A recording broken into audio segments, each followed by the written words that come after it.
Before the conflict in Ukraine erupted, Russia basked in its image as one of the globe's mightiest military powers.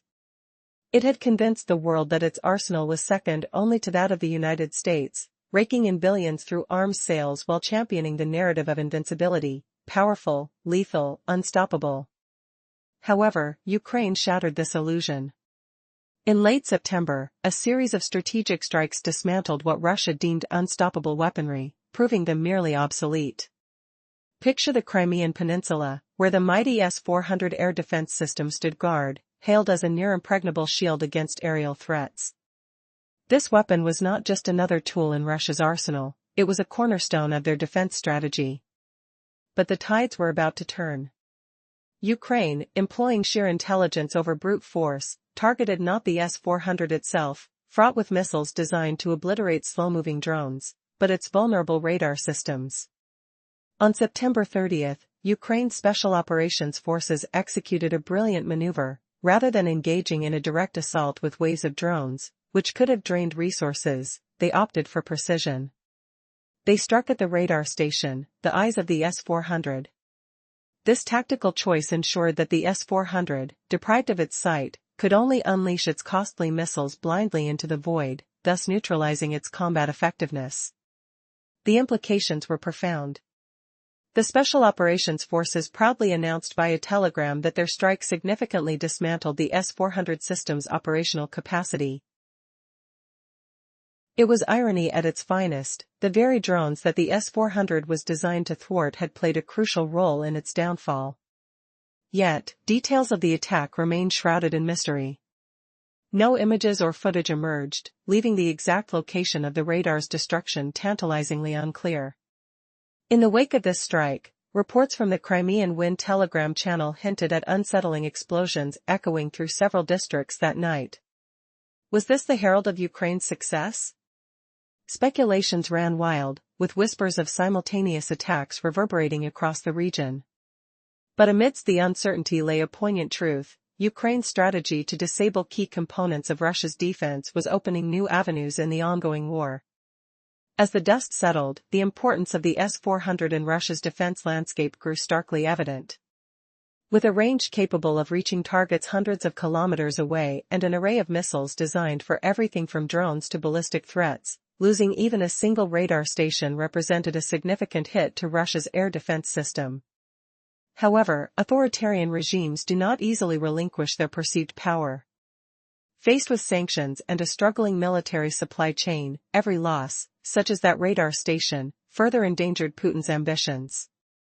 Ukraine's calculated assault not only exposed the vulnerabilities of Russia's defenses but potentially redirected the war's momentum. Could it be that Ukraine's ingenuity had turned the tide? Or would Russia's desperation lead to reckless countermeasures? In a battle defined by twists, the stakes have never been higher. The question remains, how will Russia recalibrate its defenses in light of this strategic blow? The answers could alter the course of the conflict in unforeseen ways. As the wind howls across the Crimean landscape, a storm brews between powerful forces.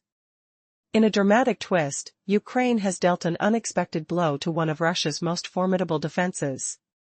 The S-400 air defense system, hailed as a guardian against aerial threats, now lies crippled. On the night of September 30, the Special Operations Forces struck precisely at the heart of this military might, the radar station that serves as the eyes of the S-400, enabling it to detect and engage threats.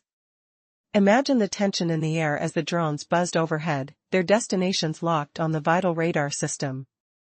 Ukraine's strategic brilliance shines brightly here. Instead of launching an all-out assault against the heavily armed S-400, which could easily shoot down anything it perceived as a threat, they cleverly targeted its eyes. Without radar guidance, the S-400 can only fire blindly, rendering its advanced missiles nearly useless. The irony of this strategic maneuver is palpable, as Ukraine's statement underscores. The enemy's expensive air defense system, aimed at thwarting UAVs like ours, was neutralized by those very drones. Thus, a weapon designed to defend against aerial intruders was taken down by what it was supposed to outsmart. No photos, no video evidence, only reports of explosions echoing through the Leninskaya and Feodossia districts that dreaded night hint at the successful strike. Were those the sounds of the radar's demise? The uncertainty hangs heavily in the air. Could this singular event mark a turning point in the ongoing struggle? Ukraine's calculated move raises a question: how many other vulnerabilities lie hidden within Russia's defenses? As the dust settles, a clear theme emerges: hit the enemy where it hurts them most, and leave them questioning their next move. With the S-400 incapacitated, has Ukraine opened the door to further strikes, or will Russia adjust its strategy in time? The stakes have never been higher. In the shadows of the previous strike, Ukraine's drones unleashed chaos in Crimea. Loud explosions echoed through the night. Could these blasts be linked to the devastation of Russia's mighty S-400 radar station? The air still hummed with unanswered dread. Imagine this: Ukraine didn't just nibble at Russia's defenses, they ripped out the heart. Did you know that taking down one radar station left up to 160 high-explosive missiles useless? And what if these explosions meant more than one Ukrainian assault that fateful September 30th night? The mystery burns in the mind. Boknikov, think of the iron grip loosening. Smell the acrid smoke of victory drifting over Crimean shores. The Special Operations Forces kept their secrets tight. No further details revealed. They'd rather let Russia tremble in uncertainty. What horrors had they unleashed? What fresh nightmares awaited? Ukraine's drive to dismantle these S-400s wasn't random. It was surgical. The S-400 triumph stood as Russia's backbone of aerial annihilation. Why risk everything on hordes of drones? Strike smart. Target the vulnerable core. Missile threat laid it bare: this system, oh so deadly, could shred any sky threat. Surface-to-air power incarnate. Mobile. Ruthless. It crushed drones. Outranged cruise missiles. Downed aircraft. Even ballistic death from above. Missiles streaked up to 400 kilometers, 250 miles of terror. Limited range on some, but deadly range on all. Picture the rockets launching. A chill wind whips across launch sites. The ground trembles under the thundering propulsion. Russia chose missiles like the 48N6. Packed with a massive 143-kilogram high-explosive fragmentation warhead, 315 pounds of shattering impact. Or the 77N6, equal weight, yet hit-to-kill precision. No mere explosion, it collided in pure oblivion. Up until 2021, with the S-500's dawn, the S-400 was Russia's pinnacle. Even whispered as rival to the U.S. Patriot, U.S. Patriot, that Ukraine wielded against airborne murderers. Patriots shone brighter in the crucible of war, yet the S-400 mimicked their deadly dance. Radar stations pulsed with life. Launchers hummed. Systems auto-detected and doomed targets. Everything automated: selection, launch, doom. Automation ruled supreme. But what if the radar fell? Blind eyes. Wasted might. Ukraine exposed that fragility. By 2021, the S-400 faded to second place. Yet in Crimea, Putin deployed it lavishly. Each unit, modular majesty. Up to 40 launchers possible. Not always splayed out. Each launcher cradled 4 missiles, 160 total fury per full setup. Radar locked onto 80 targets at once. Fired at each not once, but twice. Efficiency in mayhem. Why overwhelm with a swarm? 80 drones minimum risked, all vaporized before victory. So, strike the sentinel. One precise blow blunted 160 rockets. Humiliation deepest, blinded billion-dollar beast. The Kiev Post whispered of comparisons, dubious, yet functional echoes of the Patriot. Radar, launchers, detection, cloned and automation. Down to missile choice. Automated fate, inverted by a single Ukrainian ghost drone. The system lost its eyes. Combat capability evaporated. Irony twisted like a knife, the very tool to slay UAVs, unmanned aerial vehicles, betrayed by them. Sins of pride undone. Yet Putin hoarded these guardians in Crimea. Were sanctions crippling replacements? Microelectronics scarce. Blind spots yawned across Russia. Prioritizing repair meant robbing another front. Allies weakened. Mainland exposed. Ukraine exploited the obsession. Long-range blows cascaded.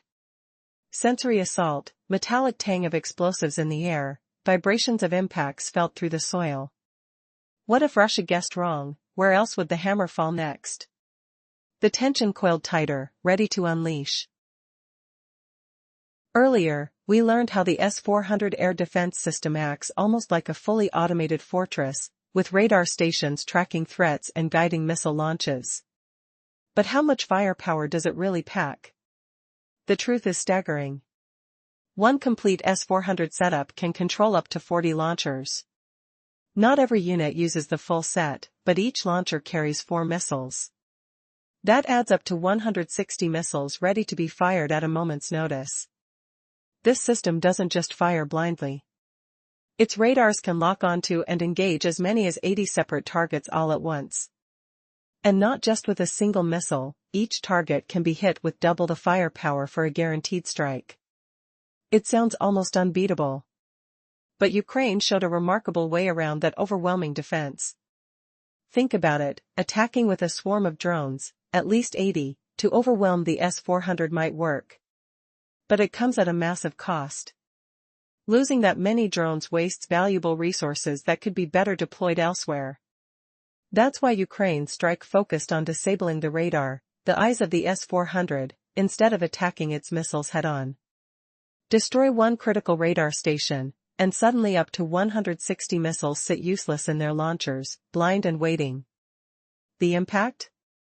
Ukraine has neutralized a weapon once branded unstoppable.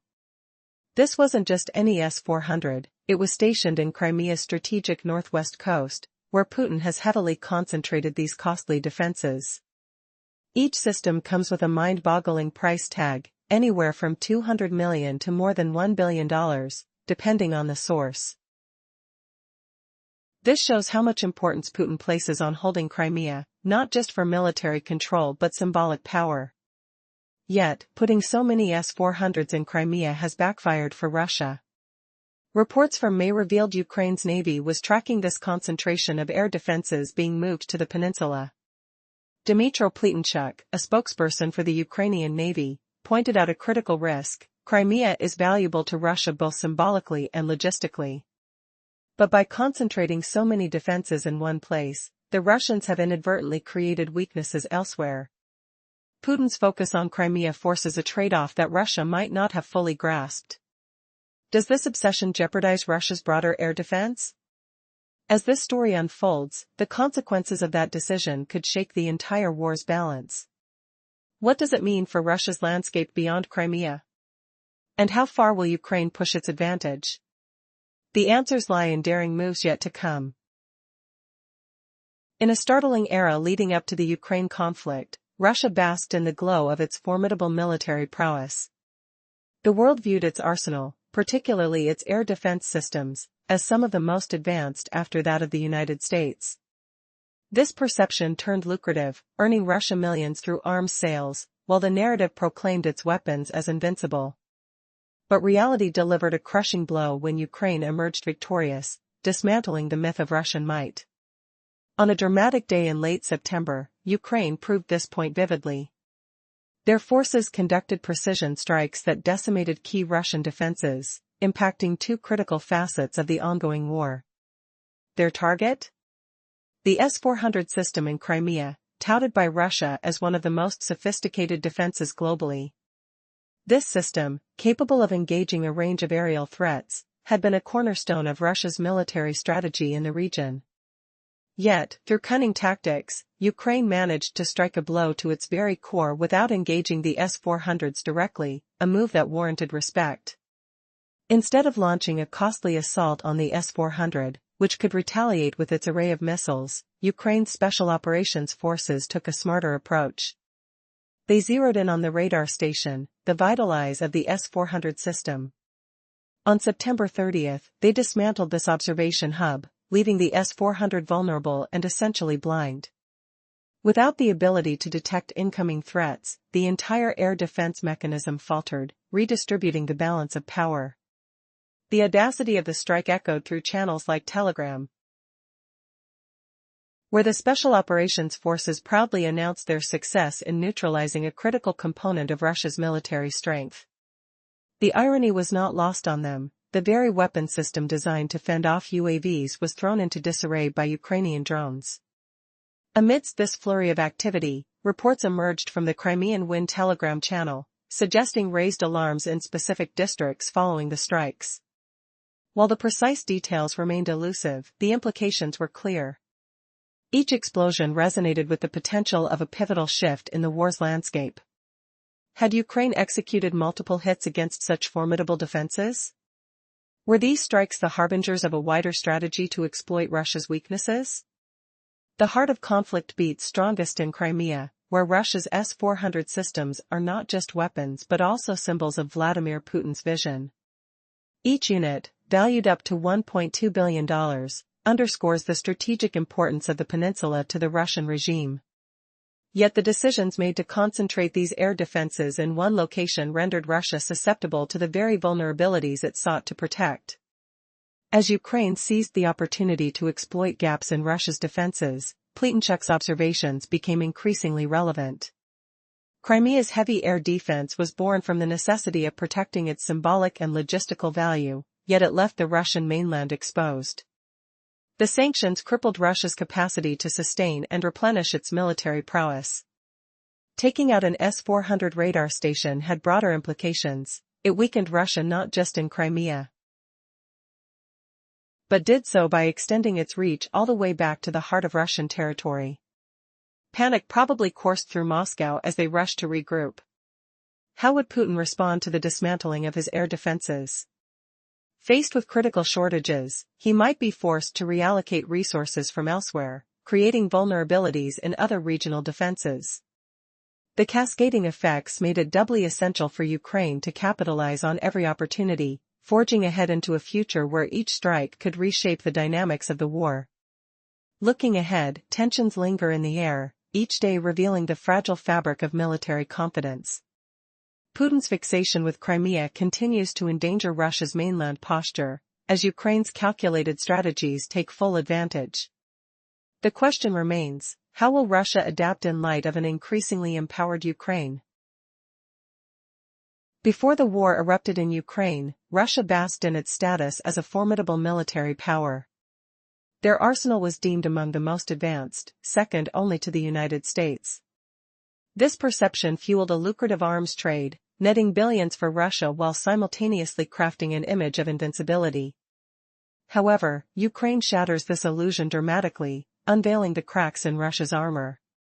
In a shocking turn of events in late September, Ukraine executed a series of strikes that could pivot the course of the ongoing conflict. Imagine the Crimean Peninsula, a territory that Russia boasts to be well protected by its S-400 missile defense systems, which are claimed to be unmatched globally. Yet, in a masterstroke of strategic warfare, Ukraine, employing its Special Operations Forces, has rendered one of these prestigious S-400 systems inoperable.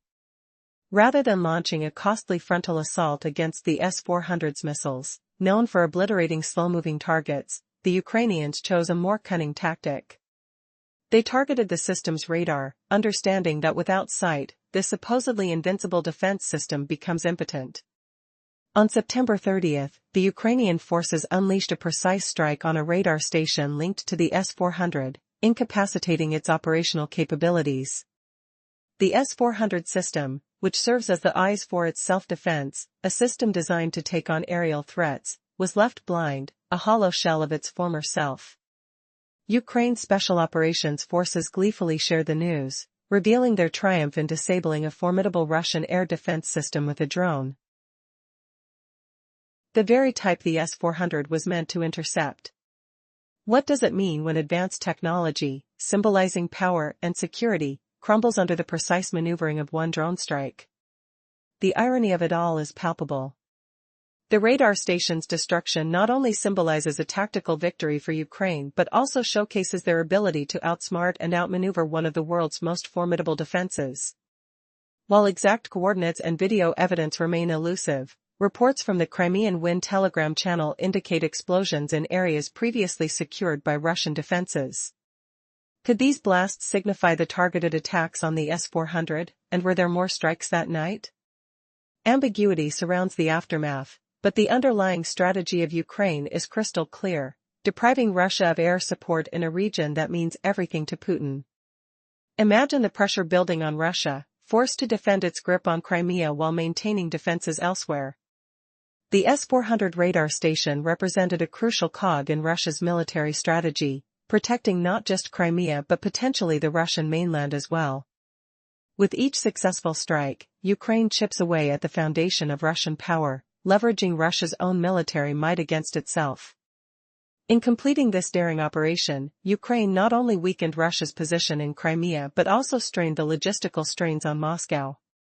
Each loss of vital equipment in Crimea forces Russia to make a hard choice: divert resources from the mainland or sacrifice their hold on Crimea. Whichever choice is made opens up gaps in their defense, creating opportunities for Ukraine to launch further assaults against military targets deep within Russian territory. This vicious cycle spells trouble for Putin, who seems trapped between a rock and a hard place. As reports emerge of Ukrainian strikes deep into enemy territory, the impending question lingers: will Russia manage to hold on to Crimea, or is their fortress about to crumble at the hands of a relentless Ukrainian campaign? The tension escalates, inviting urgency as battles unfold and the implications resonate throughout the region.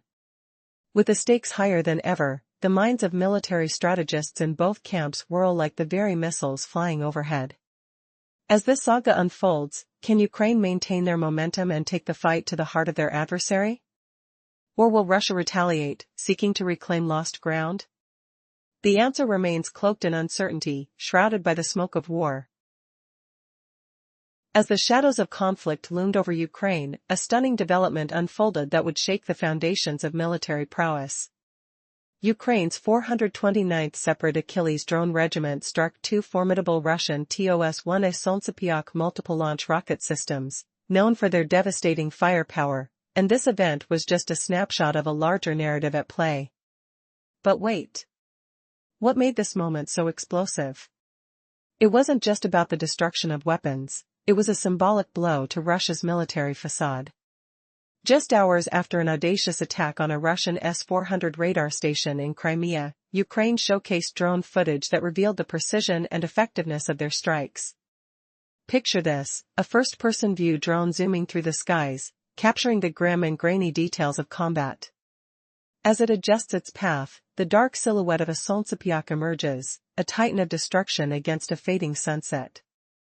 With a swift dive, the drone hurtles towards its target, igniting a fiery flash that signifies victory.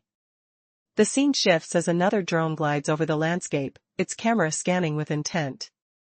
A second Solntsepiok, unaware of its impending doom, tries to evade. But it's too slow.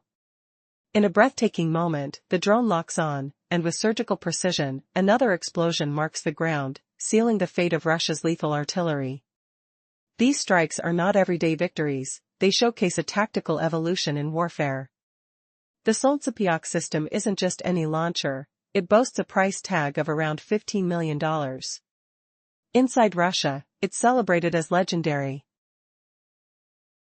Primarily because it can deploy thermobaric rockets, among the most terrifying conventional munitions deployed. By dismantling these systems, Ukraine significantly curbs Russia's firepower and renders them less threatening. But what does this mean for the broader conflict? With each strike, Ukraine doesn't just achieve military objectives but also sends shockwaves through enemy lines, challenging the very narrative of Russian invincibility.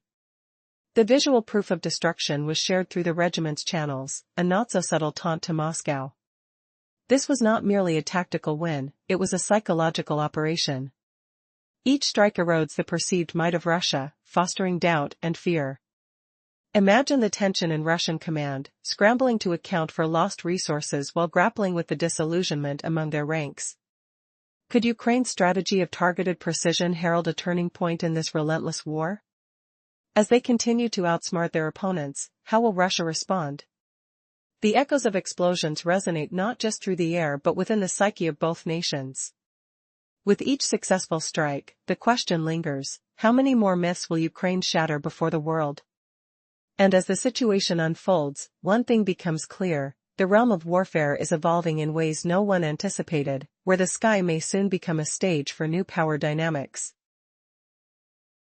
Can you imagine a weapon so terrifying it scorches the earth with a hellish fury, turning soldiers into ash and leaving craters that echo with screams?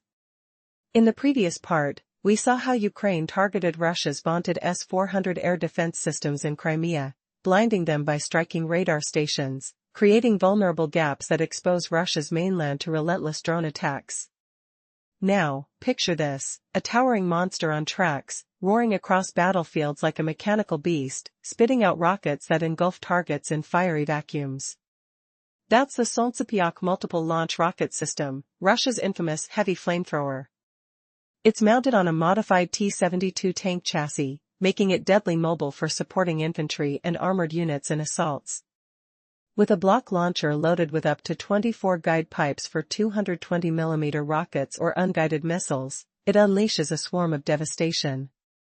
Operated by a crew of 3, it hits speeds up to 60 km per hour, about 37 miles, and boasts an operational range of 550 km, roughly 341 miles.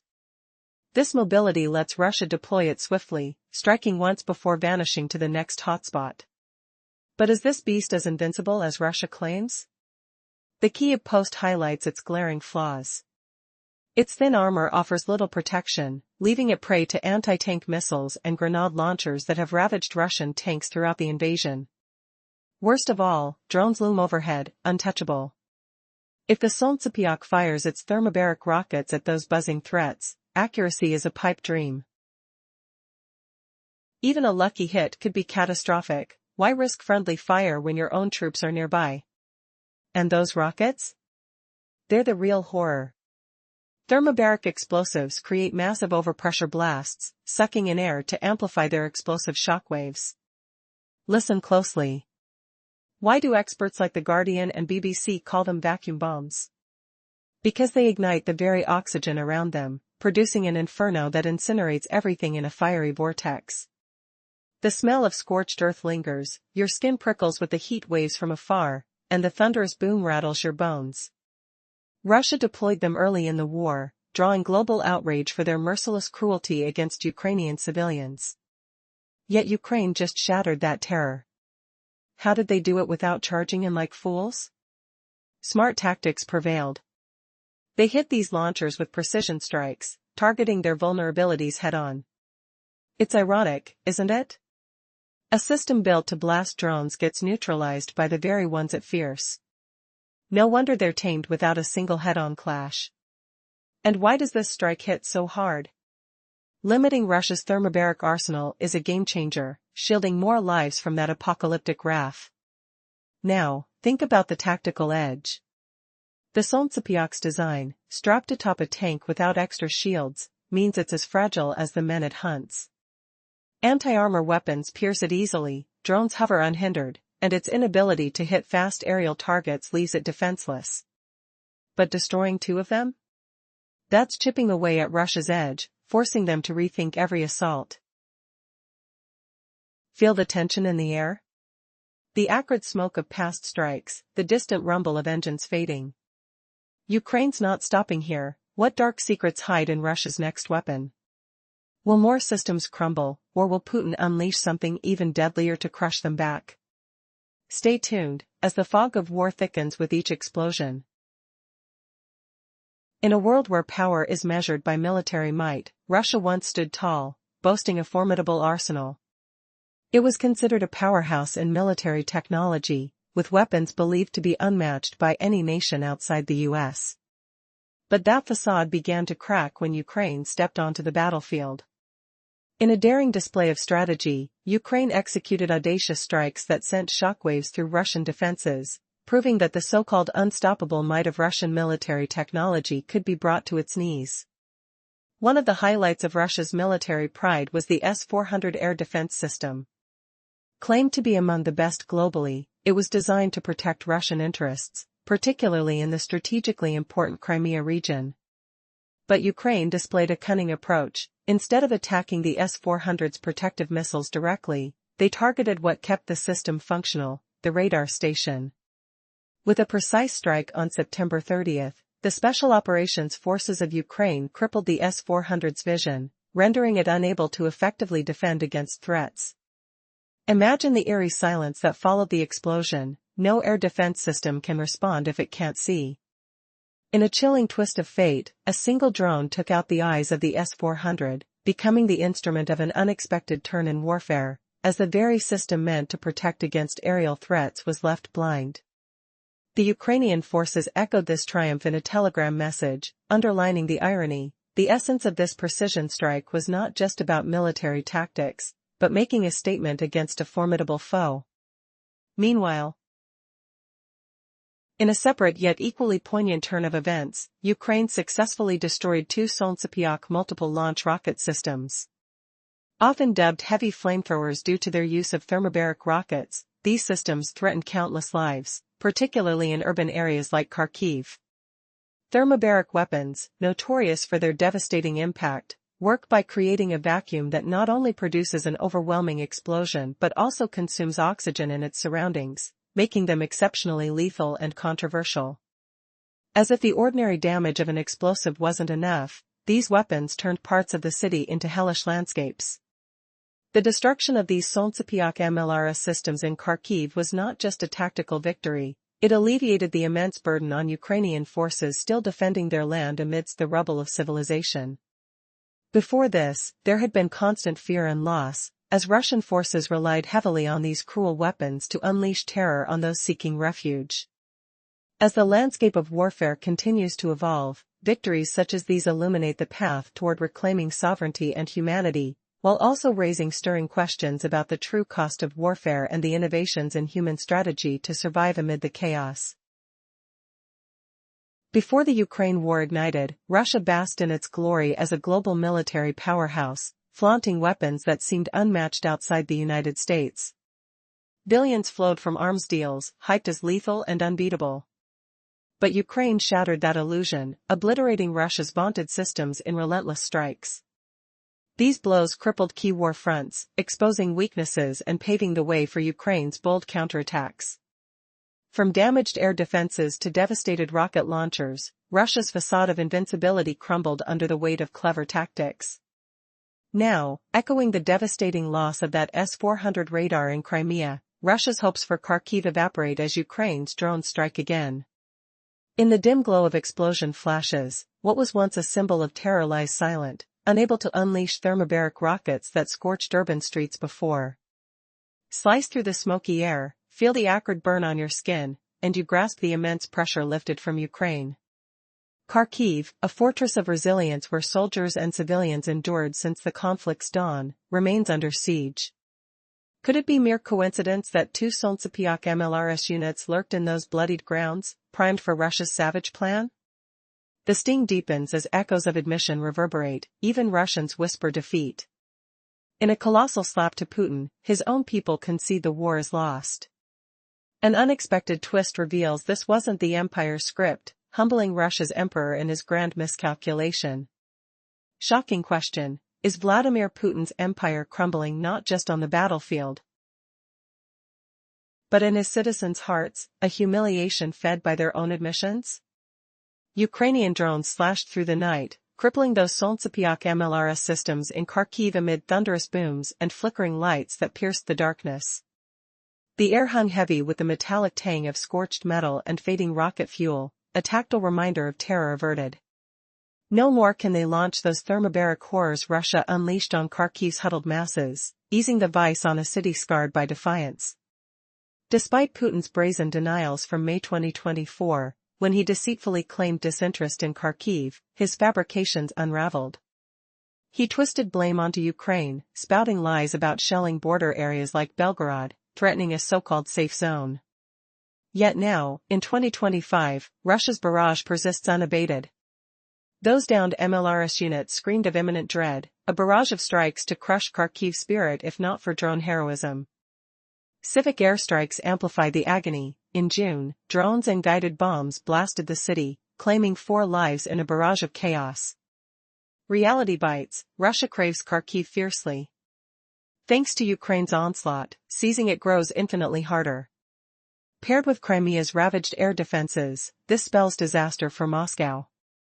Imagine the irony twisting like a blade. Is Vladislav Surkov's puppeteering shattering, as internal voices confess lost cause?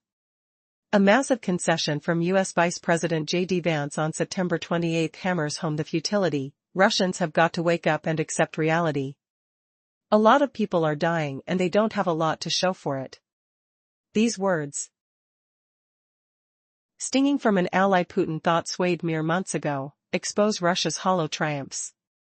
Twist, Vance's pivot wasn't born of foreign scorn alone, it's amplified by Russia's domestic disillusion, forcing the Kremlin to confront uncomfortable truths it dared not voice. What if this admission forces a re-evaluation of power, leaving Russia exposed in a web of its own failures? Listen to the faint echoes of defeat in the wind, a haunting melody of crumbling empire. Unexpected cliffhanger. As Russians admit defeat internally, will Putin silence the dissent, or will it ignite a revolution from within his iron grip? Before this, we saw how external voices criticized the grim reality Russia faces in Ukraine. Now, the shockwaves reach within Russia itself. The harsh truth is no longer whispered behind closed doors. Russians are openly admitting their defeat. This war, which many believed would be a quick and decisive victory for Moscow, has morphed into a relentless grind, and it's slipping away from Putin's grasp. When Russian forces launched their operation in February 2022, the plan seemed straightforward. Crush Ukrainian resistance swiftly. Roll tanks into Kiev as they had back in 2014 in Crimea. But reality painted a far different picture.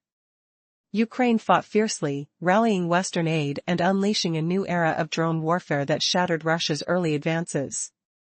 Instead of a bold, triumphant march, Russian troops faced pushback on multiple fronts, losing ground they had taken in the war's opening days. After nearly 4 years, Ukraine not only survives but is inflicting debilitating damage on Russian military strength. For Moscow, supposed win conditions have dissolved into nightmares. And now, the Kremlin's own voices are breaking the silence. One of these voices is Tatyana Montyen. She is known as a loyal mouthpiece for the regime, consistently echoing Putin's narratives. Yet even Montyen concedes the conflict is spiraling out of control. In a candid revelation on September 22, Montyen warned of impending desperation. Russia is facing a harsh crossroads. Without a decisive victory in the current campaign, a new wave of forced mobilization looms ominously on the horizon. What happens next could shatter the fragile balance entirely. Could Putin risk another mobilization, knowing the public's patience is threadbare? How deep is Russia willing to sink for a war unraveling before their eyes? The stakes are higher than ever, and the answers remain terrifyingly uncertain. The intensity of conflict in Ukraine has altered the battlefield dynamics dramatically. Analysts and insiders are beginning to raise alarms about Russia's struggles. A recent report from Montyen indicates that Russia may soon face severe consequences, potentially prompting another round of mobilization. Describing the current situation as dire, Montyen noted that in September's first half, Russia experienced a significant slowdown in its offensive, potentially indicating that their last remaining reserves have been deployed. As the tension thickens, Montyen's insights bring alarming news for Russia, challenging the Kremlin's assertions of dominance. Once a firm believer in the state narrative, her claims now provide a rare glimpse into the troubling realities of Russia's troop strength and territorial losses. Her statements echo in tandem with words from Dmitry Rogozin, a notable pro-Kremlin figure and senator advocating for the occupied territories in Zaporizhia. Rogozin candidly admits during an interview that Russia is struggling on the battlefield, lamenting the technological advantages enjoyed by Ukraine through Western alliances. This sentiment resonates deeply within the Russian ranks. Rogozin's reluctant acknowledgement, "It's just us, the army and the navy," highlights the shrinking support and resources available to Russia, now overshadowed by the concerted efforts of technologically advanced nations backing Ukraine. The heavy toll of sanctions is becoming palpable on the battlefield, revealing a side of the conflict that was not meant to be seen. With drones and advanced technologies proliferating in Ukraine's arsenal, Russia's struggle becomes evident, raising critical questions about the fate of their military ambitions in the region. As the stakes soar, the future of Russia's military agenda hangs in the balance. Will they adapt, or will they falter under the weight of their own shortcomings? The military landscape continues to evolve rapidly, leaving a palpable sense of uncertainty, and perhaps, impending doom. Ukraine holds a staggering advantage in drones over Russia. Pavel Gubarev reveals chilling truths. 10 times more. That's the drone edge Ukraine wields. Russia can't touch those factories. Underground. Out of reach. The map shifts painfully. Progress is a nightmare. Soldiers pay dearly for every inch. Rogozin warns of battlefield struggles. Russia's might is fading. Shortages cripple its advance. Why can't this powerhouse smash forward? Drones swarm like relentless predators. Feels like fingers choking the throat of war. But Ukraine's swarm is ferocious. Imagine the buzz of propellers slicing night air. Tenfold stronger than Russia's arsenal. Manufacturers hide deep, untouchable. Rogozin laments slow, costly gains. Each step reeks of death. Colossal price in blood. Links to another voice preaching doom. Mondyan echoes the heartbreak. Russia's losses mount horribly. Offensive pushes exact agony. Blood pours like rain on frozen earth. Ukraine defends, yet slices Russia's heart. Refineries burn. Smoke chokes the sky. Pavel Gubarev, once a Kremlin ally, explodes on Telegram. Offense bleeds Russia dry. Ukraine's defense thrills. Strikes on refineries ignite more horrors. 26% obliterated. Wheels of war grind to dust. Capacity shattered. Smell of charred fuel lingers. Gubarev twists the knife. Propaganda lies thick. Public deceived. Ukrainian forces near collapse? Falsehood. Russia grinds nothing. No victory. Stalemate? Worse. It's defeat. Putin expected a walkover. Now faces his own ruin. How did Russia, once untouchable, crumble? Propaganda humbles the mighty. Gubarev's betrayal shocks. Former proxy turns accuser. Russia's stalemate feels like chains, heavy and cold. Will Putin acknowledge the lie? A twist looms. Could this be Russia's downfall? Before the war in Ukraine began, Russia basked in its reputation as one of the globe's foremost military powers. Its arsenal was believed to rival the best outside of the United States. The country profited immensely from arms sales, while cultivating an image of formidable might, invincible and lethal. But reality dealt a stunning blow to this facade when Ukraine unleashed a series of strikes in late September that obliterated Russia's so-called unstoppable weapons. One such weapon was the S-400, touted as the ultimate air defense system, crucial for Russia's control over Crimea. This system was meant to neutralize almost any aerial threat, but Ukraine's strategic thinking outwitted the S-400. Instead of a head-on clash, which would have been foolish given the system's capacities, Ukraine targeted its radar, the very eyes that enabled it to detect and neutralize threats. This clever maneuver on September 30 incapacitated the S-400's combat abilities without wasting resources on a futile direct attack. Imagine the thrill and tension of that night, drones slicing through the air, guided by Ukrainian Special Operations Forces who stealthily claimed their victory. Their update on Telegram was infused with a sense of triumph. On September 30, we struck the radar station of the Russian S-400 Triumph anti-aircraft system. The irony was palpable. Ukraine had used the weapon the S-400 was supposed to counter to dismantle its very essence. However, precise details were scant, leaving Russia in the dark about the scale of the damage. Reports of explosions from various districts suggest that Ukraine may have executed multiple strikes that night, further deterring Russia's defenses.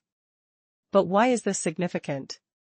The S-400 represents a linchpin in Russia's air defense network, capable of targeting drones, missiles, and aircraft alike over vast distances. With missiles that can reach as far as 400 kilometers, the S-400 is designed to defend against the very threats that Ukraine poses. Yet, by knocking out its radar, Ukraine effectively rendered a potentially lethal system powerless. In an audacious twist, Russia may now be compelled to divert resources from other locations to replace what has been lost, further straining its defenses. As the chaos unfolds in Crimea, a pattern emerges. Russia's increasing reliance on sophisticated defenses in a region most politically significant to Putin may ultimately expose vulnerabilities elsewhere. The very essence of warfare had transformed. It is not merely about the might of missiles or artillery, it's about intelligence, strategy, and the intricate dance of power. With each successful strike on critical systems, Ukraine not only challenges Russia's military narratives but also dares to reshape the battlefield. In an extraordinary twist of fate, Gubarev, once a notable figure within Putin's inner circle, now voices skepticism of the Kremlin's success, declaring a stalemate. His words signal a burgeoning wave of dissent among the Russian populace as they grapple with the ramifications of war. On a political talk show broadcasted on a state-controlled channel, a guest astutely challenged the Kremlin's inflated claims of Ukrainian casualties. The numbers don't add up, he said, suggesting that if Ukraine had truly suffered such losses, its military would no longer be viable. This sentiment reflects a stirring realization among the Russian people that the narratives they've been fed may not align with the unfolding reality of conflict. As the battle continues, these sentiments of doubt and frustration could ripple through the ranks, igniting an unanticipated shift in the perception of power, the power that may no longer rest solely in the Kremlin's hands. Could Gubarev's bold statements foreshadow a larger awakening among the Russian populace? The tide may very well be turning, as cracks begin to appear in a regime that has relied on propaganda and fear to maintain control. The winds of change are gathering strength, and the consequences of underestimating the resilience of a nation may unfold in ways few could have foreseen. Before the Ukraine conflict ignited, Russia prided itself on being one of the world's foremost military powerhouses, boasting a stockpile of advanced weaponry thought to rival that of the United States. Billions flowed into Russia's coffers from arms sales, as it propagated the narrative that its military might was unparalleled and unstoppable. However, that illusion shattered when Ukraine executed a couple of audacious strikes in late September, obliterating what Russia deemed its invincible weapons. Join me as we embark on an electrifying journey to the Crimean Peninsula, home to the famed S-400 air defense system, which Russia claims to be the pinnacle of military technology. Labeled as a fortress against almost any aerial threat, this system is critical for Russia's grip on Crimea. But the tables turned when Ukraine deployed a clever strategy, neutralizing one of these formidable S-400s without a head-on confrontation. Instead of using countless drones in a futile assault, Ukrainian Special Operations Forces targeted the radar station, taking out the eyes of the S-400. Without its radar, the system was rendered virtually blind, firing shots into the void with no accuracy. The irony wasn't lost on anyone. The SSO, or Special Operations Forces, celebrated their victory on social media, pointing out how the enemy's multi-million-dollar air defense was dismantled using the very weapon it was designed to counter. Though specifics were scarce and no images were released, reports of loud explosions resonating through several districts in Crimea hinted at a significant blow to Russia's defenses. But why risk such exposure in the first place? Ukraine understood that dismantling S-400s was crucial. They are integral to Russia's air defense strategy and can engage everything from drones to ballistic missiles. The S-400 boasts incredible specifications, capable of launching a barrage at multiple targets simultaneously, with a range of deadly missiles. Striking at its radar station meant that out of up to 160 missiles stored in its launchers, Russia's defense suddenly found itself in a precarious predicament. The implications are staggering. Without effective air defense, Russia's presence in Crimea, which holds immense strategic value, is significantly weakened. But as we delve deeper, a troubling revelation unfolds. While Russia attempts to fortify Crimea, it faces crippling sanctions limiting its ability to replace crucial components for its defense systems. In a desperate bid to maintain its stronghold, Putin may be forced to cannibalize resources from other regions, sacrificing defenses elsewhere in Russia to sustain his grip on Crimea. This means gaps are forming in Russia's defenses, and where there are gaps, Ukraine sees not just risks but golden opportunities. Fast forward to the chilling reality of September, the Ukrainian forces, emboldened and strategic, began exploiting those vulnerabilities of the Russian military, conducting long-range strikes that rattled the Kremlin. What happens when the very systems meant to protect collapse? As whispers of dissent echo through Russian media, a pivotal moment unfolds. Stay tuned for the fallout for Putin and the fate of Crimea. As the stakes reach unprecedented heights, what will this monumental shift mean for the ongoing conflict? The answers lie obscured in the chaos, waiting to be unveiled. Imagine the deafening boom of missiles shattering the night, the acrid smoke choking the air, and the cold steel of weapons trembling under relentless pressure. We've explored how Russia's vaunted military has crumbled, not through brute force alone, but from the grinding toll of a war that was meant to be swift. This isn't just about obliterated tanks or fallen troops, it's about a nation's shattered pride, exposed as frauds on the global stage. Now, dive deeper into Russia's ultimate defeat, where every delay erodes its dominance and every failed push whispers of inevitable surrender. What if I told you Russia's unstoppable machines aren't just powerless against Ukraine, they've become symbols of a humiliation so profound it echoes through history? Can a superpower really collapse under the weight of its own lies? Feel the crunch of frost under boots as Russian soldiers march into a supposedly easy victory, only for the bitter wind to carry the sting of betrayal. This war, always portrayed as a quick triumph, has stretched into an agonizing marathon. Years bleed into each other, soldiers' lives evaporating like fog in the dawn. And what emerged? Not glory, but a brutal reckoning. 210,000 Russian fighters lost between January 1st and August 31st, their sacrifices rendered meaningless. The special military operation, that grandiose farce, has morphed from a lightning strike into a shameful quagmire. Picture the generals huddled in dimly lit bunkers, the stench of defeat hanging heavy like unwashed uniforms, palms sweating as reports confirm zero gains. Is this the fate of a nation once feared? The humiliation isn't mere loss, it's a public flaying, revealing Russia's military as a hollow echo. Why cling to an empire built on illusions when every day proves its fragility? But wait, the humiliation pales against a grimmer reality. Russia isn't just failing, it's doomed to lose. Dropping bombs from the sky, the thunder rumbling like distant thunderclaps, invaders believe they hold the cards. Yet, an attacker who halts advances suffers as deeply as the besieged. Russia's dilemma is stark, for all its port and might, from glistening arsenals to endless thrusts, territorial claims amount to whispers. Each ticking minute brings fresh corpses, harbinger of retreat. What signs herald Russia's impending doom? Listen to the whispers of inevitability lapping at their heels. No conquest, only decay. How does a behemoth stumble into oblivion? The tactile grip of allies slipping away, the odor of rotten plans once ironclad. Futile pushes, endless deaths, these are not victories, but nails in Russia's coffin. Sovereignty slips through fingers like sand, defiant Ukraine fighting back with raw fervor.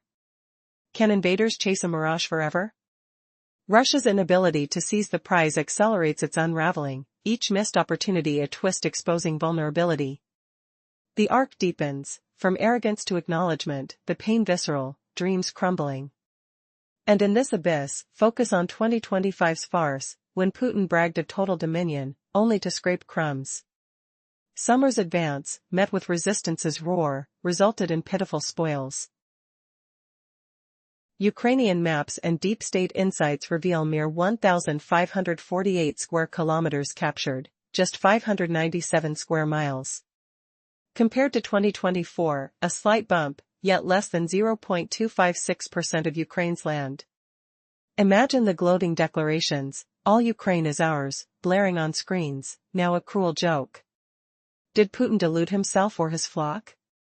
The offensive sputtered to an end, statistics slapping like a wet rag.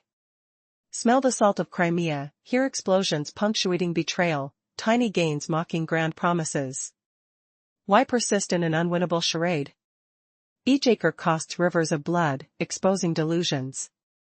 The twist spears home, Russia's triumphs aren't advancements, but desperate clawing at phantoms. Is this the unraveling of a tyrant? Sensory overload builds, troops' boots mired in mud, the sting of reality dawning mid-battle. No victory looms, only retreat's shadow lengthens, Ukraine's resilience a force multiplying humiliation. What secrets hide in these minor conquests? Just voices, cruelly mocking, urging a deeper plunge into failure's void. Russia's story twists anew, gains so meager their vanishings, signaling not might but dread. The offensive ends, but scars fester, emotions boiling. From pride's peaks to despair's depths, the humiliation grows, every statistic a dagger. Picture leaders grappling blind, the weight of truth crushing spirits. Will Russia surrender its mirage of power? You won't believe what comes next in Ukraine's relentless dance of defiance. In the tumultuous days leading up to the Ukraine conflict, Russia prided itself on being a military juggernaut. It was believed that Russian weaponry was second only to that of the United States, and the nation reveled in the billions of dollars earned from arms sales. However, these assertions were shattered when Ukraine struck back, revealing the vulnerabilities in Russia's arsenal during a decisive operation in late September. Imagining the Crimean Peninsula, a region that has become synonymous with military prowess, one specific weapon loomed large in Russia's defenses, the S-400 air defense system. Advertised as a fortress against aerial threats, it was crucial for safeguarding Russian interests in Crimea. Yet, in a stunning twist, Ukraine targeted not the S-400 itself but its radar. This clever strategy rendered one of Russia's prized systems incapacitated without expending excessive resources. On September 30, Ukrainian Special Operations Forces executed a precise strike, taking out the radar station that functioned as the eyes of the S-400. With its guidance system destroyed, the S-400 could only fire into the vast expanse above, shooting blindly at danger it could no longer detect. This tactic was not only strategic but symbolic. Ukraine had neutralized an air defense system with the very drones it was designed to combat. The aftermath was significant, with reports emerging of explosions echoing through the Crimea districts of Leninskyi and Feodosia. The absence of images or videos from the strike only fueled speculation about the scale of that successful operation. Had more than one drone attack unfolded? The mystery kept Russia on edge, uncertain of Ukraine's plans, as the strike's implications began to unfold. As Ukraine continued to weaken Russia's grip on its territory, experts highlighted the S-400's essential role in Russian air strategy. With the ability to target everything from aircraft to ballistic missiles, this highly mobile system was thought to be invincible. However, the recent loss of its radar capabilities spelled disaster for its operational effectiveness.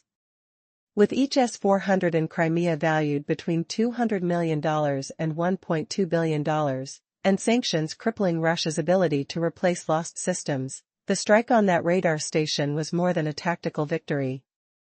It was a seismic shift in the military landscape, showing that Ukraine was taking the fight directly to a system meant to shield Russia from observation and attack. Fast forward to the present day, and we see the consequences of Russia's misplaced confidence. Attempts to reposition its dwindling air defenses have only led to gaps elsewhere in the region, which Ukraine is poised to exploit with precision strikes. As these dynamics play out, could it be that Russia's ambition to hold Crimea has led to its own downfall? This conflict, with its layers of tactical brilliance and shocking revelations, is far from over. What further surprises lie in wait, and how will Russia respond to its crumbling front? Only time will tell, but one thing is certain, Ukraine's strategy of precision strikes is turning the tables in a way that few could have anticipated. In this high-stakes game of military chess, who will emerge victorious? In the shadows of the ongoing war, whispers of defeat echo within the walls of the Kremlin. A prominent military figure from the United States, the special envoy for Ukraine, Keith Kellogg, has shed light on the grim reality. At the Warsaw Security Forum, he stated, deep down, Putin, realizes he's not going to win. It's a losing fight for him in the long term. With each passing day, this statement rings truer. Ukraine's relentless strikes have effectively crippled Russia's oil refining capabilities.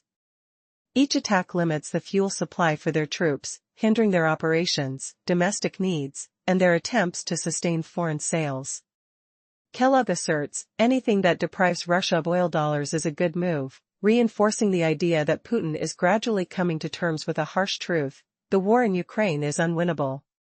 It's astounding to think about the implications of these words, yet they lead to a darker reality, the revelation of a shadow fleet. In recent months, reports have surfaced detailing the clandestine efforts of Russia to circumvent sanctions. As the war escalated, thousands of punitive measures targeted Russia's oil and gas sectors, aiming to strangle the lifeblood of its economy. Yet, a shadow fleet of illicit vessels has emerged, shipping oil and gas under the radar, allowing Putin to keep the funds flowing despite the West's best efforts. But the surprise doesn't end there. Ukraine's intelligence operations have unearthed a far more sinister purpose behind this shadow fleet, a secret weapon that could turn the tide of the war. What is it? Could it be the means to supply not just fuel, but something even more crucial for supporting their military campaigns? The implications are staggering. Imagine a vast network, meticulously orchestrated, where ships slip through the night, laden not only with oil but with unpredictable horrors. The stakes are enormous, and the answer to this enigma could reshape the battlefield. Experience the unfolding tale of subterfuge and desperation. The future of this conflict hangs in the balance, and the next moves will be critical. Will the shadow fleet provide a lifeline to a failing regime, or will it unravel Russia's plans entirely? The answer lies just beyond the horizon. Before the Ukraine war erupted, Russia boasted unparalleled military might, exporting cutting-edge weapons globally and raking in billions. Yet Ukraine shattered that illusion with strikes in late September, obliterating Russia's vaunted defenses. From disabling an S-400 air defense system in Crimea to exposing vulnerabilities in Russia's economy, this saga unveils the crumbling facade. Sales soared far beyond projections in 2021. Oil and gas revenue swelled to 36% of Russia's budget. Actual earnings reached 51.3% above forecasts. By October alone, inflows hit nearly $500 million daily. Fortunes flowed endlessly from these fuels. The West imposed sanctions to starve Putin's war chest, targeting oil, gas, companies, and vessels. It seemed shrewd. But Russia countered with shadow tactics. Picture the flashback: harbors shrouded in fog, the salty tang of seawater stinging the air, diesel fumes clinging to cargo holds. Engines rumbled like distant thunder as massive tankers slunk through pre-dawn mists. Rough metal decks vibrated underfoot, the chill of ocean spray nipping skin. Sanctions choked Russia's energy lifeline in 2022. Yet ghostly ships materialized. Enormous oil tankers hid owners behind veils. They transferred cargo ship to ship. Blended oils from afar. Faked locations. Blanked tracking signals. This shadow fleet emerged. Crafty deception dodged bans. Ukraine sparked a revelation. If these schemes aren't the bombshell Ukraine just detonated, revealing covert operations on clandestine vessels, what explosive truth lies beneath? Post-sanctions, huge vessels appeared. Oil carriers masked identities. Brookings details their ruse. Ownership blurred. Ship-to-ship swaps. Oil mixes. Location fakes. Tracker blackouts. They birthed the shadow fleet. Purpose screamed, sanction evasion via deceit. What if Ukraine targeted not machines, but money veins, twisting Russia's lifeline into a noose of humiliation? Whatever twist awaits, Russia's empire teetered as Ukraine's gamble upended empires. By May 2025, Russia poured $14 billion into this shadow network. It dominated oceanic oil transit. In late 2024, fleet ships hauled 60% of Baltic crude. Numbers dipped to 40% by March 2025. Yet initial goals shown, profit machines.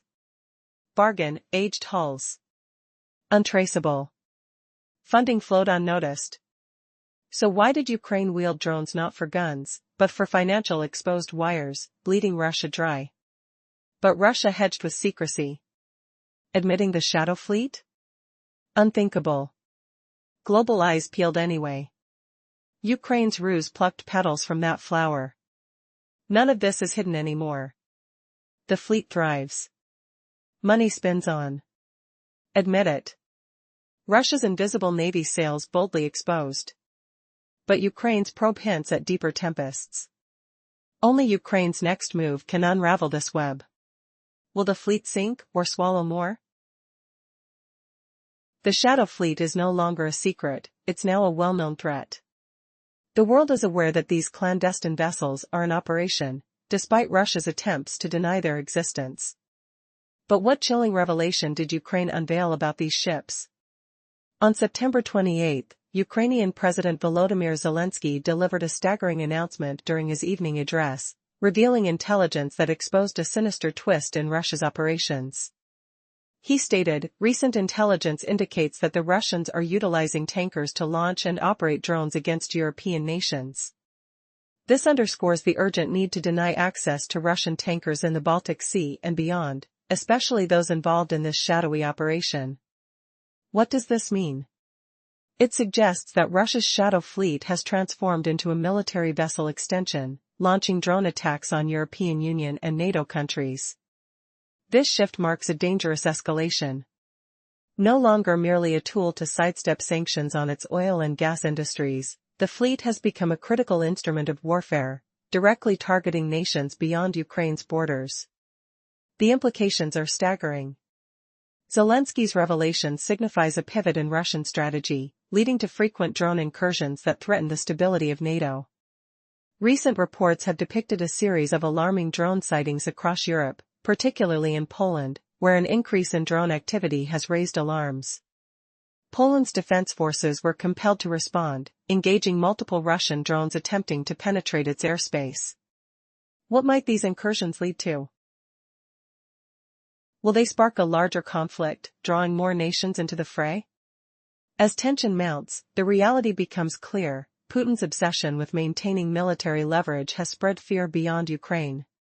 This evolving threat demands urgent attention and proactive measures from NATO and its allies. The shadow fleet has transformed from a hidden economic lifeline into a brigade of chaos, operating in the shadows, but now under the spotlight. Imagine yourself in a stormy night over the Baltic Sea, waves crashing like thunder against hidden hulls, the salty tang of fear hanging in the air. Russia, once hailed as an unstoppable giant, is crumbling under Ukraine's cunning strikes. Now, its shadow fleet lurks in the shadows, a dark secret unraveling. But what if this ghostly armada isn't just probing, it's poised to unleash chaos across Europe? Can NATO's defenses hold against this invisible threat? Listen closely, as the truth unfolds in whispers and warnings. Starting where we left off, Russia's leader uses the shadow fleet to launch drones, not for direct attacks yet, but to signal a menacing capability. Each incursion, spotted and often downed, sends a chilling message of potential strikes anywhere on the continent. He aims to convince NATO that Russian forces can hit any target in Europe at will. And when the assault comes, the shadow fleet, untouchable and unstoppable, will blend seamlessly with official naval operations. Of course, Putin won't openly declare such threats. The fleet thrives on obscurity, shrouded in deception and false trails. Its purpose? To maintain deniability, preventing the West from labeling it a valid target for NATO or EU retaliation. That veneer of innocence emerges in Russia's reactions to drone violations, always denying involvement. Newsweek details this in a September 29 piece on Zelensky's revelations. Russia insists nothing is deliberate. It's mere chance, they claim, that 10 drone entries pierced NATO airspace since July, peaking in September. And surely, no Russian jets intruded into Estonian territory. All accidental, they say. NATO should tread lightly. But these excuses crumble under scrutiny. The fabric of Russia's hoax might seem convincing if probes stayed near Poland or the Baltics, nations bordering Ukraine and Russia. Stray drones, meant for Ukrainian skies, could plausibly drift there. Yet Germany? France? Denmark? When incursions venture this far inland, the facade shatters. Russia's denials lose all weight. Now, Zelensky unveils the escalation. Europe's drone menace has morphed, with the Shadow Fleet serving as a unified staging ground for these aerial invaders. What secrets lurk beneath the fleet's darkened decks, drenched in diesel fumes and the cold grip of seawater?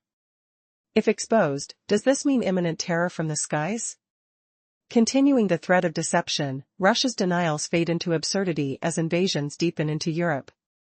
Zelensky reveals the Shadow Fleet as a hive for drone launches, turning isolated probes into a coordinated swarm. Yet the mystery deepens. Why expose this now? What vulnerability does the Shadow Fleet mask?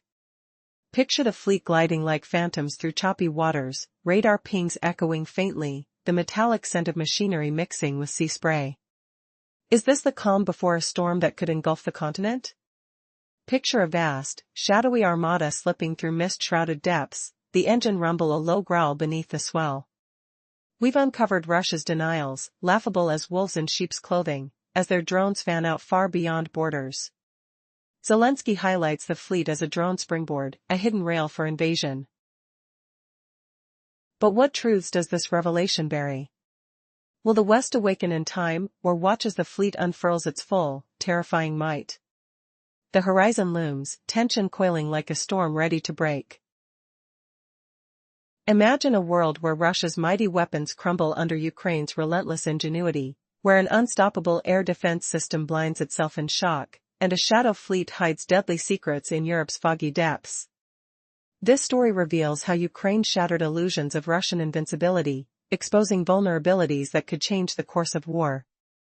Starting with Crimea's legendary S-400, we follow Ukraine's clever strikes, then plunge into Russia's shadowy naval tactics, where the sea becomes a battlefield of deception and danger. That S-400 radar station in Crimea, once the pride of Russia's defenses, now lies silent and shattered. Smoke still lingers in the air, a bitter reminder of Ukraine's precision blow. Explosions echoed through the night like distant thunder, shaking the ground under weary soldiers' boots. But why stop there? Ukraine's forces didn't waste a horde of drones on a futile assault. Instead, Special Operations Forces targeted the radar, the system's fragile eyes, rendering up to 160 missiles useless without a single blind shot fired. The Kyiv Post claims this strike on September 30 neutralized the entire setup, turning Putin's expensive toy into junk. Can you feel the humiliation? Russia's unstoppable tech, mocked for its symbolism against UAVs, humbled by the very drones it vowed to destroy. How does it taste, Vladimir Putin? That iron tang of failure, as your S-400 stares blankly at the sky? But wait, this is just the spark. What if Ukraine's victory exposes a larger web of Russian deceit? Twisting the tale. Our journey shifts. Sanctions-choked Russia can't rebuild this easily, forcing sacrifices that leave the mainland exposed. Blind spots now yawn open, inviting more strikes, and that's where Europe's nightmare begins, hidden in murky waters known as Russia's Shadow Fleet. Picture the ocean's cloak and dagger style, vast, churning expanses where Russia's fake-flagged ships evade law like ghosts. The previous strike on Crimea's S-400 radar created gaps, forcing Putin to shuffle defenses and weaken his core. But beyond the peninsula, a darker threat looms, Europe's emerging drone incursions from these shadowy vessels. President Zelensky warns that Russia's denials fall flat when drones venture deep into continental hearts. Can a denial erase the buzz of propellers overhead? The sting of fear as alarms pierce the dawn air, the salt spray stinging European shores? Imagine not single launches, but collective platforms, a fleet morphing into a mobile drone launchpad. Russia won't risk firing with NATO ships watching, denying ownership if caught. Yet NATO crews can't board without proof. Twist incoming. If Russia hides operators so well, what forbidden cargoes might lurk beneath, turning this gray area into outright warfare. Shocking revelation, Finland's struggle with the Eagle-S wire-slicing incident shows even cables cut in semi-capture can't be prosecuted easily. The sea smells of deceit, waves slapping hulls in slippery rhythm. How secure is your coast if law enforcers fumble basic sabotage? And what explodes next, an accidental discovery, or calculated chaos? Hold on, as legal shadows deepen. The fleet's role intensifies, evolving into a military monster.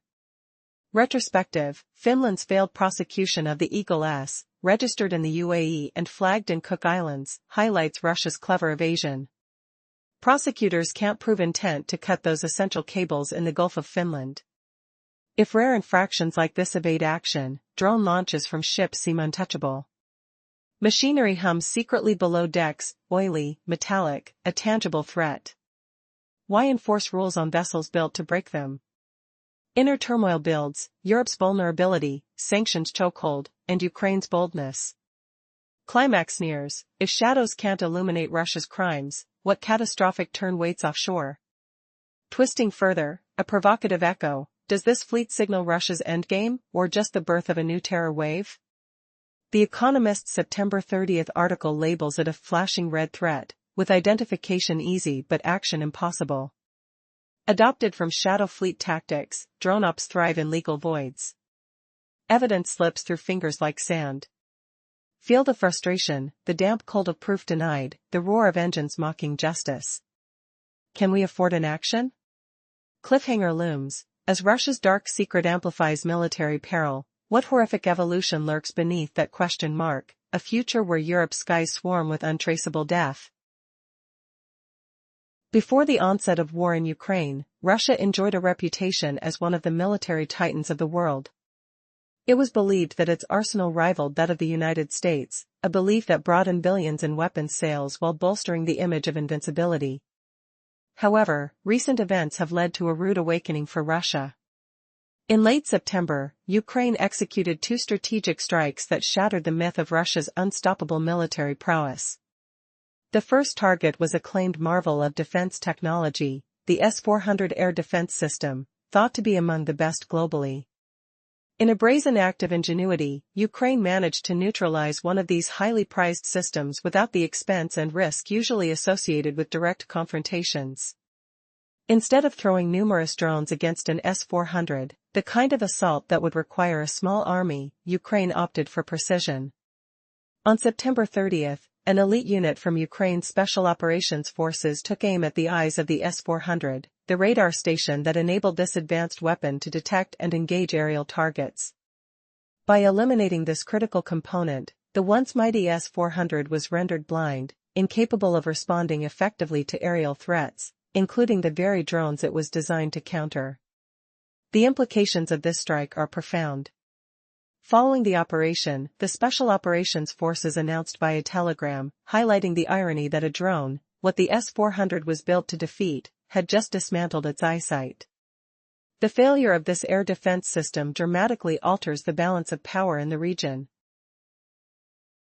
Reports from the Crimean Wind Telegram channel revealed explosions across several districts in Crimea during the early hours of that day. Could these be linked to the S-400's radar station going offline? Were there multiple strikes that night? The Special Operations Forces are keeping details close to their chest, maintaining uncertainty about their plans, all while leaving Russia in the dark about future actions. Ukraine's aim to dismantle the S-400 is clear. This system is a cornerstone of Russian air defense strategy, providing protection against a multitude of aerial threats, including drones, cruise missiles, and even ballistic projectiles. With some missiles capable of reaching targets over 400 kilometers away, the S-400 represents a formidable barrier for any aggressor. The complexity of the system includes automated detection, tracking, and launching capabilities, making it a multifaceted and powerful component of Russia's military. Yet, following the strike, the operational capabilities of the S-400 are seriously compromised. Ukraine's action means that 160 missiles now sit idle, locked in launchers that lack the necessary radar guidance.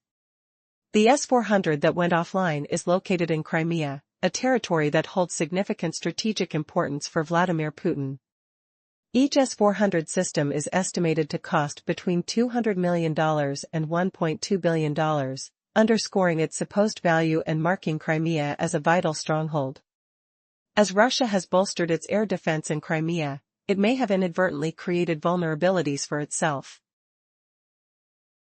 Reports indicated earlier this year that increased air defenses in the region could be a double-edged sword, complicating logistical support for the mainland due to sanctions limiting access to essential components.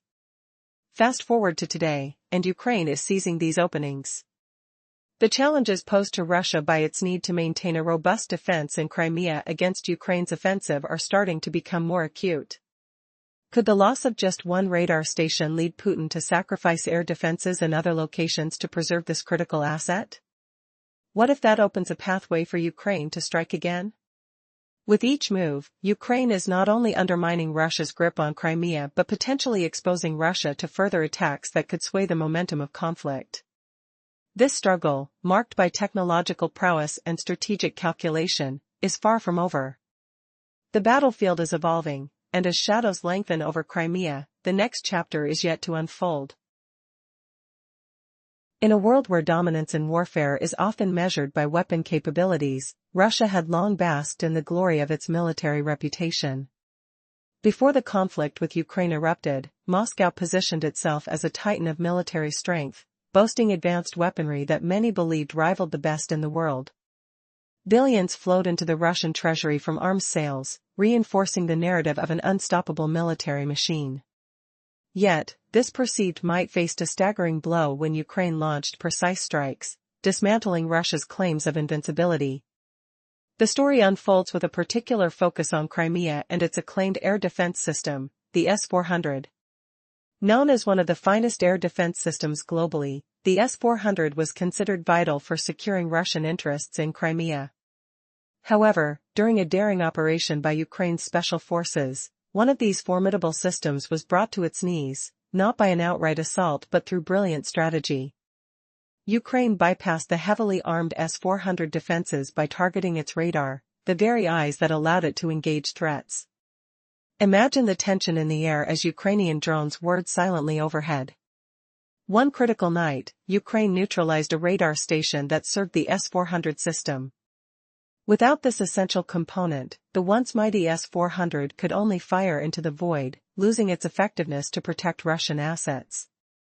The Ukrainian Special Operations Forces celebrated this strategic victory, knowing their precision strike had rendered a major component of the Russian air defense utterly useless. As rumors swirled about explosions in various regions of Crimea, the landscape hinted at a powerful blow to Russian morale. Could it be that Ukraine had struck not just once but multiple times? The mystery deepened, intensifying the stakes of the ongoing conflict and leaving Russia scrambling for answers. This attack represented more than just a tactical win. It symbolized Ukraine's resilience against an opponent who once seemed invulnerable. The S-400, capable of engaging nearly any aerial threat, was now crippled. Ukraine's strategic prowess exposed not just operational vulnerabilities but also highlighted the symbolic value of Crimea itself. The complexities of such warfare are undeniable. Each S-400 unit, costing between $200 million and over $1 billion, symbolized Russia's strategic might. Yet, investing heavily in air defenses meant that Putin had to choose his battles carefully. He was playing a high-stakes game with fewer resources available due to sanctions impacting critical components. As the shadow of uncertainty loomed, could Ukraine continue to exploit these newly created weaknesses? In the quest to dominate the skies, what unpredictable and dangerous moves would Putin make next? With tensions rising and unpredictability reigning, the battle for Crimea, and potentially for the very future of regional security, was only just beginning. What surprises awaited both armies in the escalating conflict? Only time would tell, but the tension was palpable, and the stakes had never been higher. Before the conflict in Ukraine ignited, Russia stood tall, boasting a reputation as one of the mightiest military forces globally. Armed with an arsenal deemed unparalleled outside the United States, Russia saw weapons sales surging, pouring billions into its coffers. The narrative echoed loudly, its military might was powerful, lethal, unstoppable. But then, Ukraine shattered this illusion. In late September, explosive strikes from Ukraine rendered Russia's so-called unstoppable weapons mere rubble. The first target? The famed S-400 air defense system stationed in Crimea, a critical component of Russia's military strategy. Marketing itself as one of the best globally, the S-400 was thought to be an impenetrable shield. However, Ukraine's shrewd tactics took it by surprise. Instead of a direct assault, which would have been folly, given the S-400's robust missile capability, Ukraine's Special Operations Forces devised a masterstroke. They zeroed in on the radar station, a crucial part of the S-400, which acts as its eyes in the sky. With surgical precision, they targeted this radar on September 30, effectively blinding the formidable defense system. The S-400 is known for its versatility, engaging a range of aerial threats, from drones to ballistic missiles. Capable of tracking and targeting multiple threats simultaneously, the system can unleash up to 160 missiles from its launchers. Yet, now, rendered incapacitated by a single, clever strike, this once fearsome weapon teetered on the brink of obsolescence. As Ukrainian forces celebrated, the irony was thick. The system intended to intercept drones had been neutralized by the same type of technology it sought to defeat. The hard-hitting reports from Telegram confirmed it. Our Special Operations Forces successfully hit the radar station, they announced. But what was most striking about this attack? The lack of immediate visual evidence left the Russian side engulfed in confusion and paranoia. Explosions in Crimea on that fateful night further stoked speculations. Were they related to Ukraine's precision strikes? Vague reports of blasts in regions like Leninsk and Feodosia hinted at the major disruption caused by Ukraine's drones, but solid answers remained elusive. Why is this crucial, you ask? The S-400 systems are not merely regional assets, they embody Russian air defense strategy's backbone. Their capacity to neutralize threats extends to a staggering 400 kilometers, making their loss profoundly significant for Russia. Ukraine was not just taking out pieces of hardware, they were dismantling a critical layer of protection surrounding Crimea. Indeed, Putin's fixation on preserving Crimea has come at a cost. By placing extensive resources there, he has inadvertently exposed vulnerabilities within his broader military strategy. As Ukraine's forces gain the upper hand, the balance of power shifts. With crucial radar systems out of commission, gaps open up in Russia's defenses, and where there are gaps, there are opportunities. Ukraine's intelligence has discerned this pattern, aiming not just at weakening Crimea's defenses, but striking at the very core of Russia itself. Resources once allocated to maintain dominance in Crimea may now be depleted to protect other areas, creating a domino effect of exposure. With every strike, the logic seems clearer. Putin, in trying to secure Crimea, may inadvertently be tightening the noose around his mainland defenses. Is Russia's shadow fleet using drones as tactical probes in NATO airspace? The intended objective remains a mystery, but the results are clear. Division among European allies is growing. As Ukraine makes its claims regarding Russia's shadow fleet, skepticism breeds doubt among European leaders. This confusion, far from being a mere side effect, appears to be a tactic rooted in strategy. With calls for additional sanctions against this shadow fleet growing louder, the dilemma persists: how effective can sanctions be? The pressure is on, not only for European nations but for the United States, as pressure mounts for more decisive actions to cripple Russia's resource channels. The clock is ticking, and as the shadows stretch across Europe, the question looms: will these sanctions be the game changer, or just another fleeting response? As observers, we find ourselves on the edge of our seats, witnessing a theater of strategy, deception, and unexpected revelations unfold before our eyes. Before the war in Ukraine erupted, Russia basked in its standing as a military titan. The world viewed its weapons as formidable, believed to rival even the best from the United States. Russia profited enormously from arms sales while projecting the image of being invincible. But then, like a thunderous clap, Ukraine dismantled that myth, striking a devastating blow to Russia's so-called unbeatable arsenal. In late September, Ukraine launched a pair of carefully calculated strikes that obliterated Russia's most prized military assets. The first target? The S-400, a sophisticated air defense system dubbed the best in the world. Russia hung its hopes on the S-400 to guard Crimea, considering it vital for their strategic positioning. Yet, in a brilliant twist, Ukraine opted not to directly assault the S-400 itself. Instead, they took aim at its radar, essentially the eyes of this powerful system. The Special Operations Forces of Ukraine executed a precision strike on September 30, obliterating a radar facility linked to the S-400. This tactic transformed the S-400 into a blind behemoth, unable to properly defend itself or identify threats. When the eyes are gone, blindness sets in, leaving the system firing ineffectively into the void. The implications? A complete neutralization of a multi-million-dollar defense platform, allowing Ukraine to assert their power on the battlefield without sending waves of drones into danger. Interestingly, Ukraine's actions carried layers of symbolism. As the Special Operations Forces announced the triumph on social media,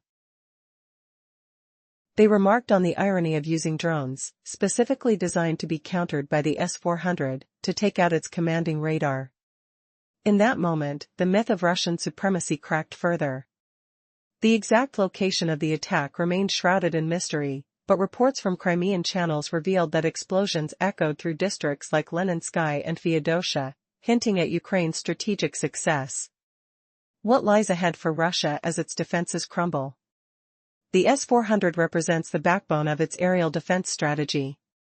Capable of targeting drones, ballistic missiles, and aircraft from an impressive distance, its loss is felt deeply.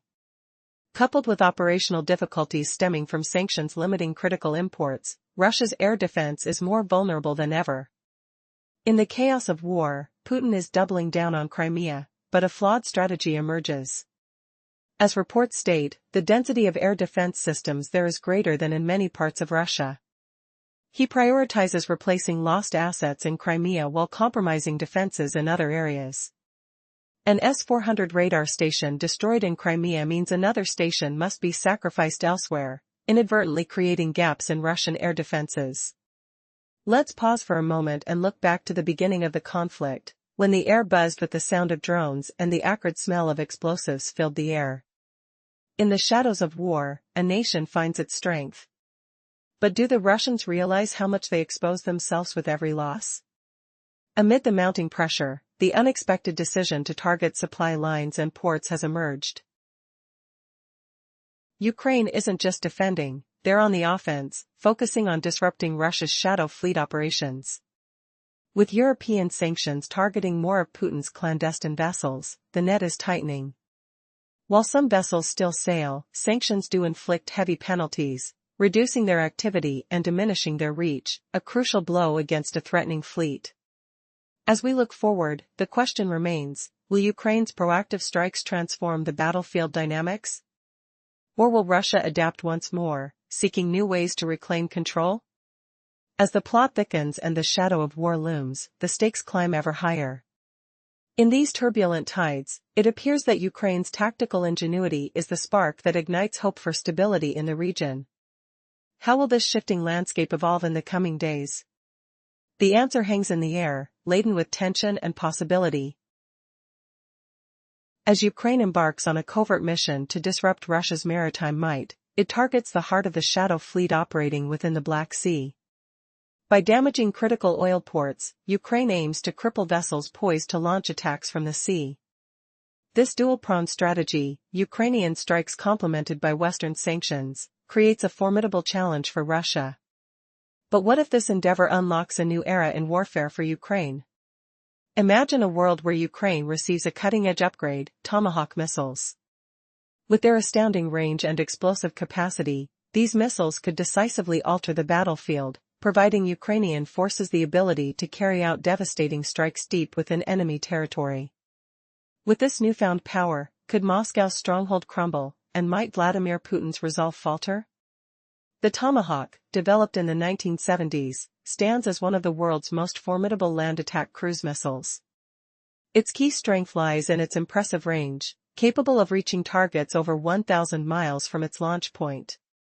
Earlier models had even greater prowess, with a reach extending to 1,550 miles, although those have since been retired. To put this into perspective, consider Europe's Storm Shadow missiles, which can only strike targets approximately 155 miles away. The stark contrast in range emphasizes the Tomahawk's game-changing potential. What does this range mean for the conflict? Tomahawks transform the battlefield, allowing Ukraine to engage targets previously considered unreachable. This capability not only enhances strategic options but instills a deep sense of fear in enemy ranks. When an adversary knows they could be a target at any moment, no matter where they hide, predicting their next move becomes an overwhelming challenge. As tensions deepen, how will the Shadow Fleet respond to such a formidable threat? Will Ukraine's potential bolstered arsenal change the dynamics of the conflict, creating a new reality for Russia and its military strategies? The answer may lie in the ever-shifting tides of this ongoing war. In the world of military technology, it's not just the power that matters, it's the precision, speed, and unpredictability of the weapons that send chills down the spine of adversaries. When a nation possesses deep strike capabilities, the stakes are raised exponentially. Imagine being the target, knowing that your opponent can hit you anywhere, at any moment. How would you react? This sense of impending doom is amplified when the weapons themselves exhibit remarkable agility. Let's delve into the Tomahawk missile, a marvel of military engineering.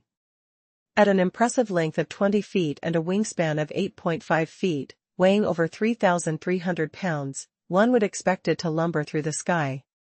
However, the Tomahawk surprises with its exceptional maneuverability. Powered by Williams International F107WR402 turbofan engines, combined with solid-fuel rocket boosters, these missiles can reach astonishing speeds of 570 miles per hour. While that falls short of breaking the sound barrier, it's still a rapid pace, keeping adversaries on their toes. But here's the twist: Tomahawks operate at low altitudes, skimming just 100 to 150 feet above ground. This stealthy approach makes them invisible to enemy radars, using the terrain as cover. Can you imagine the tension in the command center, knowing a stealthy missile is heading your way, undetected? The Tomahawk is equipped with multiple guidance systems, including GPS, inertial navigation, and terrain contour matching, ensuring it hits its target with uncanny accuracy. Even if spotted, reaction times for interception are painstakingly slow. To add to this, these missiles can execute evasive maneuvers mid-flight, increasing their chances of completing their mission while escaping hostile defenses. The new variants of Tomahawk take it a step further, capable of being reprogrammed mid-journey to hit up to 15 different preset targets. They can loiter over a battlefield, gathering intelligence with onboard cameras before delivering their payload. Now think about this: what happens when an enemy realizes they've been vital intelligence to track and target? It creates panic. With Tomahawk missiles in play, the rules of the game shift dramatically. As we explore the evolution of warfare, it's clear that technology becomes increasingly pivotal. In this high-stakes domain, precision and swiftness are paramount. How long before armies recognize that power alone cannot guarantee dominance? The landscape of conflict is evolving, and the days of straightforward, brute force confrontations may well be behind us. Stay tuned, because the next chapter will dive even deeper into the consequences of this transformation in modern warfare. How will traditional military strategies adapt to these agile threats? You won't want to miss what's coming next. In the world of modern warfare, surprises can change everything. Picture this: the United States Navy's Tomahawk cruise missile. Its speed and agility allow it to dart through the skies, precision-guided yet capable of shocking twists. Even when enemy forces think they have it all figured out, a Tomahawk can effortlessly alter its course, striking when and where it's least expected. As Federico Borsari of the Center for European Policy Analysis emphasizes, this missile stands as one of the primary tools for long-range strikes, usually launched from naval vessels like submarines and destroyers. But it's not just speed that makes the Tomahawk formidable, it's power. With warheads weighing up to 1,000 pounds, these missiles can unleash catastrophic destruction on enemy military assets and infrastructure. Imagine the devastation of a single missile obliterating critical command posts, radar installations, or even fortified bunkers. This is not mere theory. The Tomahawk has a history of proving its might. Since the Gulf War era, it has consistently dismantled surface-to-air missile defenses with surgical precision, leaving little room for retaliation. Now, think about the sheer versatility of the Tomahawk. This missile can be configured with various warheads, making it adaptable for different missions. Whether it needs to neutralize a high-profile target or disrupt enemy supply chains, the Tomahawk can be tailored to accomplish the task. The stakes couldn't be higher. As nations navigate the precarious waters of military might, one blind spot can lead to unexpected chaos. Could Ukraine's evolving tactics to counter threats reshape the military landscape altogether? The implications could be far-reaching, raising the question, in the deadly game of strategy, who will outsmart whom next? Continuing from our last segment, where we uncovered how Tomahawk missiles offer unmatched precision in targeting air defense sites, command centers, and more, giving armed forces the edge to erase threats at will with little resistance standing in their way, the fourth crucial advantage lies in their sheer adaptability.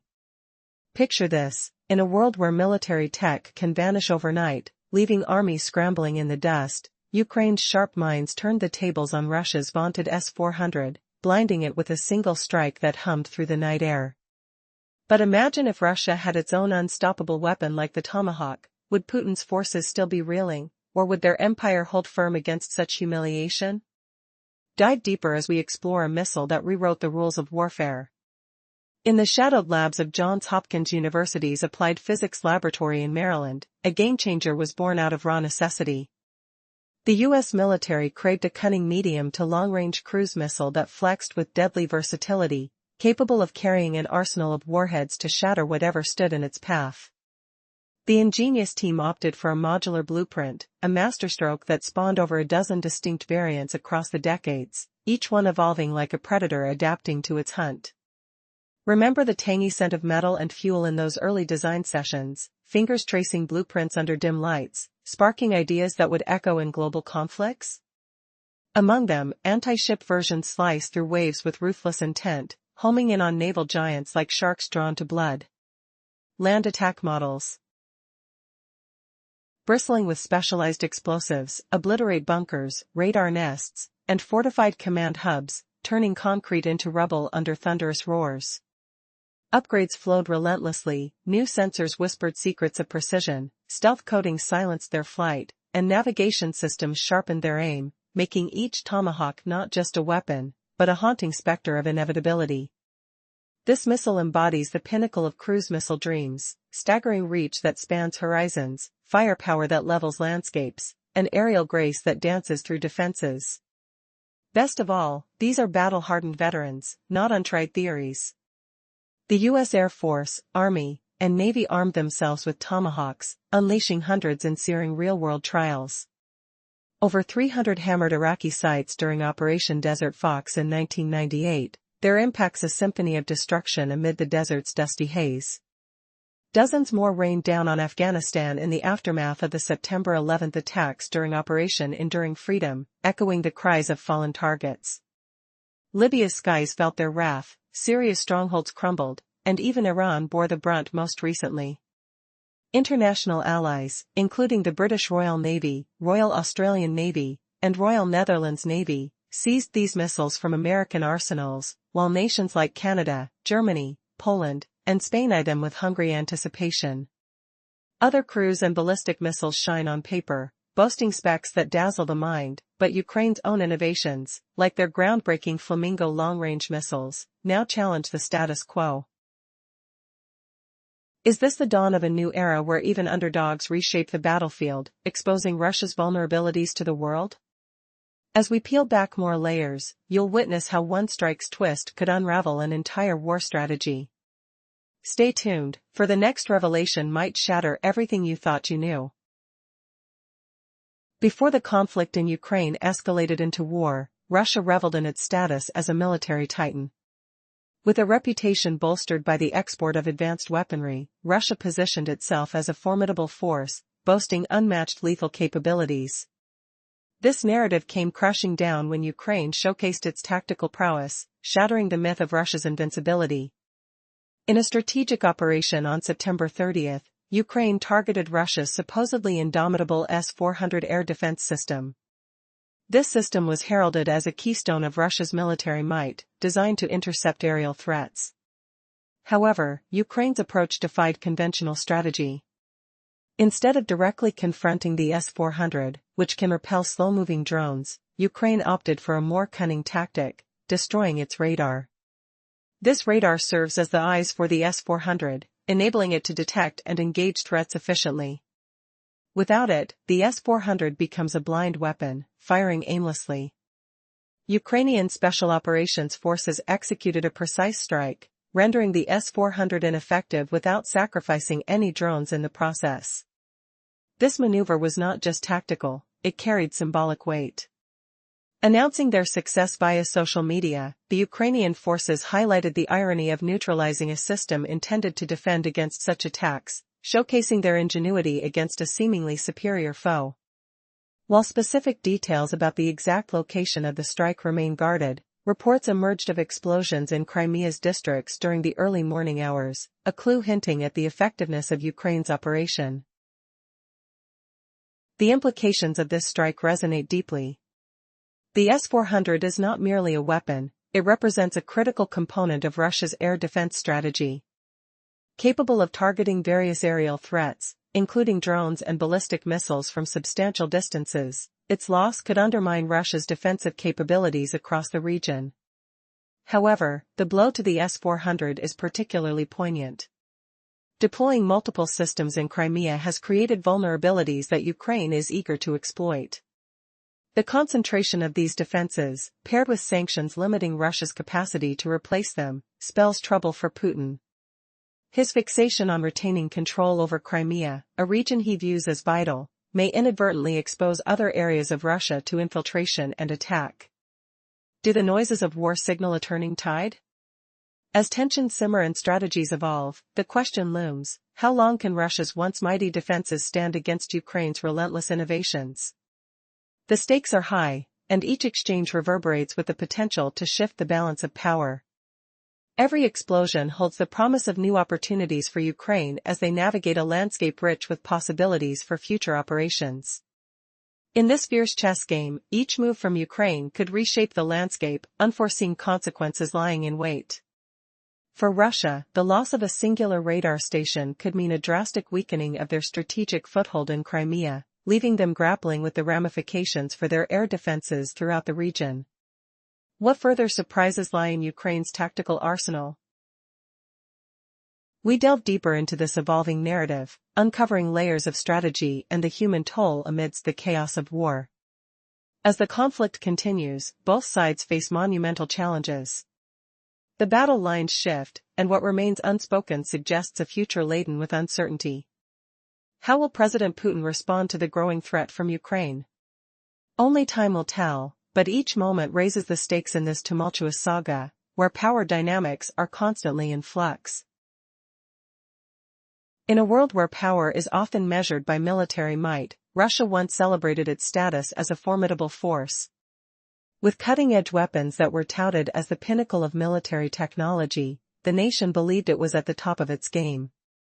Yet, as tensions rose and the conflict with Ukraine intensified, the reality turned out to be startlingly different.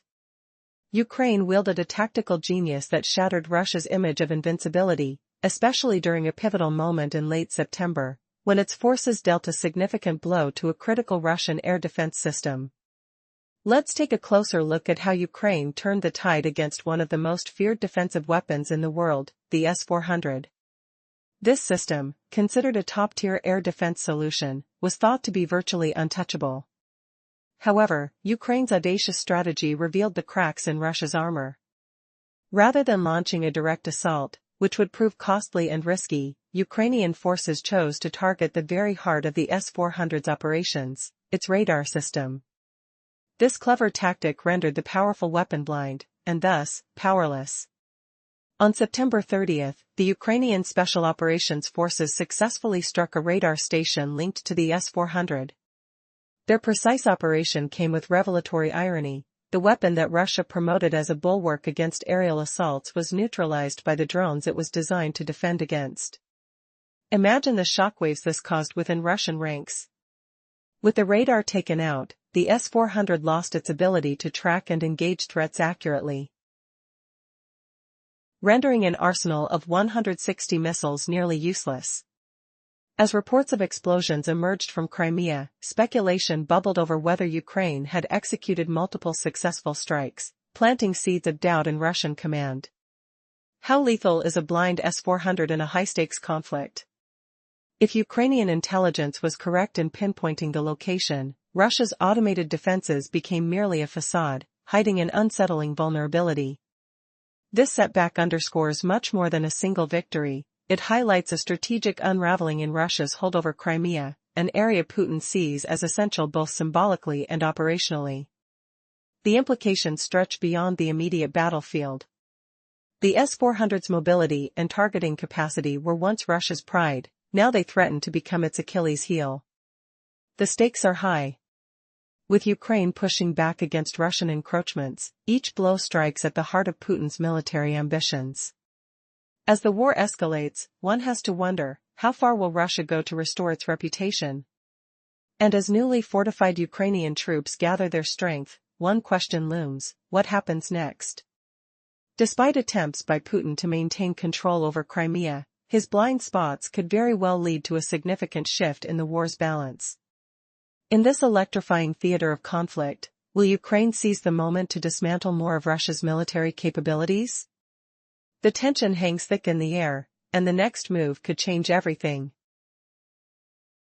As tensions between nations often boil over, one leader's frustration surfaces. Trump's growing impatience with Putin's empty promises and deceit is becoming apparent. Recent revelations from U.S. Secretary of State, Marco Rubio, echo this sentiment, indicating that Trump is really angry with Putin for ignoring his attempts to broker peace in the ongoing conflict. In response to the escalating situation, Trump has greenlit a significant package of advanced American weaponry for Ukraine, which includes elite Patriot air defense systems and HIMARS rocket launchers. Yet there's more. Trump hinted at a potential game-changer, the Tomahawk missile. This revelation could flip the script in a major way. The Tomahawks would not just augment Ukraine's arsenal, they would deliver a level of firepower far greater than any existing long-range systems provided by allies. As expert Borsari points out, acquiring Tomahawks would allow Ukraine to execute long-range strikes with a far heavier payload, enhancing its operational capabilities. While Ukraine has developed impressive indigenous missile technologies, such as the Long Neptune and Sapsan, it still relies heavily on Western systems for deep strikes against Russian positions. Remember the audacious Operation Spiderweb? In that iconic operation, Ukrainian forces used unassuming drones, transported stealthily into strategic areas within Russia, to inflict damage worth billions on Russian aircraft and infrastructure. Ukraine's audacity doesn't end there. It frequently targets critical assets, including oil refineries and ammunition depots. These meticulous and calculated strikes have tangibly impacted Russia, exposing the nation to dire fuel shortages fueled by Ukraine's relentless campaign on energy infrastructures. The oil crises gripping Russia are no coincidence, they are the byproduct of Ukraine's strategic offensive. Will the arrival of Tomahawk missiles herald a new era for Ukraine's military engagement? How will Russia respond if their adversary has such firepower in hand? These questions linger in the air like thick smoke over a battlefield, setting the stage for an unpredictable and potentially explosive confrontation. Ukraine is determined to dismantle Russia's war machine piece by piece, taking dead aim at vital radar systems, air defenses, command centers, and other critical locations in territories occupied by Russia. This relentless assault through drone strikes is carving away at the Kremlin's military might, yet there's a stark truth lurking in the shadows: drones, despite their efficiency, can't compare to the sheer devastation of cruise and ballistic missiles. To illustrate this point, consider the words of Ivan Stupik, a former officer in Ukraine's security service and now a lawmaker. He expresses an undeniable reality: while drones can deliver damage, slipping through windows of defense factories nestled deep in Russian territory, their payloads tell a different story. 50 kilograms of explosives is just 50 kilograms, he notes. Contrast that with a missile delivering 500 kilograms of destruction, and the impact becomes glaringly evident. This stark difference is exactly why Russia resorts to bombarding Ukrainian cities, such as Kiev, not just with swarms of drones, but with a barrage of missiles, the goal being to overwhelm Ukraine's air defenses. This paves the way for missiles to swoop in and wreak havoc. When it comes to missile stockpiles, the imbalance is stark. Russia boasts a formidable arsenal, including Kalibr-class cruise missiles and Iskander ballistic missiles, ready to wreak havoc on Ukrainian towns. Meanwhile, Ukraine's missile capabilities are considerably limited. It relies on a few Western-supplied missiles like Storm Shadows and Atoms, while its domestic production trails behind, struggling with infrastructure and capacity. A promising missile on the horizon, known as the Flamingo, possesses a remarkable range of over 1,800 miles. However, its entry into bulk production remains uncertain, potentially not until 2025 or even 2026. With this uncertainty looming, Ukraine finds itself in a precarious position, unable to architect any serious strategic plan around this missile for the foreseeable future. As pressures escalate, some might wonder, can Ukraine truly stand firm when it has its back against the wall? The answer may rest on the upcoming waves of warfare and the resources that each side can muster. Will that be decisive? Only time will tell as the battle unfolds. In the shadow of escalating conflict, a high-stakes game unfolds. What if the United States decided to send Ukraine a shipment of Tomahawk missiles? The impact would send shockwaves through Russian defenses, dramatically shifting the balance of power. These precision-guided missiles could launch from various platforms, capable of reaching deep into Russian territory, from strategic locations in Moscow to far-flung cities like St. Petersburg and Nizhny Novgorod. Imagine the crumbling walls of key military installations. Strategic airbases, bustling oil refineries, and critical command centers would find themselves squarely within the crosshairs of Ukraine's renewed offensive. With Ukraine's ingenuity in play, each missile strike would not be random, rather, it would be a calculated assault aimed at crippling the Kremlin's war efforts. Unlike Russia, known for its indiscriminate strikes that sow chaos and destruction without a clear purpose, Ukraine has adopted a surgical approach. It zeroes in on targets that truly matter: ammunition depots, energy sources, and logistical hubs. Each strike chips away at Russia's ability to wage war, creating a compounding effect on its economy and military operations. Can you hear the silence that follows when a critical supply line is severed? Each successful strike sends a stern message to Putin: the notion of an easy victory is slipping away. The pressure intensifies, forcing him to confront the unpleasant reality that achieving his objectives is increasingly out of reach. As Russia's oil production capabilities falter and the economy struggles to keep pace, the stakes couldn't be higher. The arrival of Tomahawks could transform the battlefield in unprecedented ways, thrusting the Kremlin to the precipice of chaos. In this unfolding narrative, the very fabric of warfare is being rewoven in real time. What would the repercussions be if Ukraine receives this powerful tool? The answer looms ominously, hinting at an impending shift in the tide of conflict. But with such potential power comes uncertainty. Will these advanced weapons arrive in time to turn the tide? Or will the delays allow Russia to strengthen its defenses, entrenching its position even further? The clock is ticking, and the answer lies in the balance of power and resolve, where each moment could determine the fate of nations.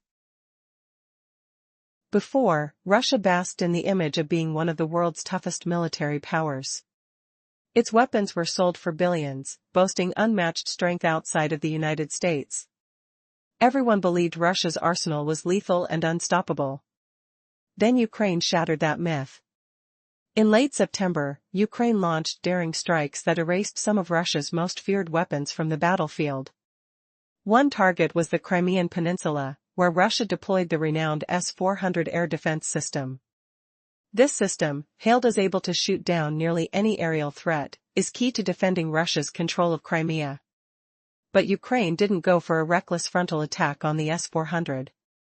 That would be costly.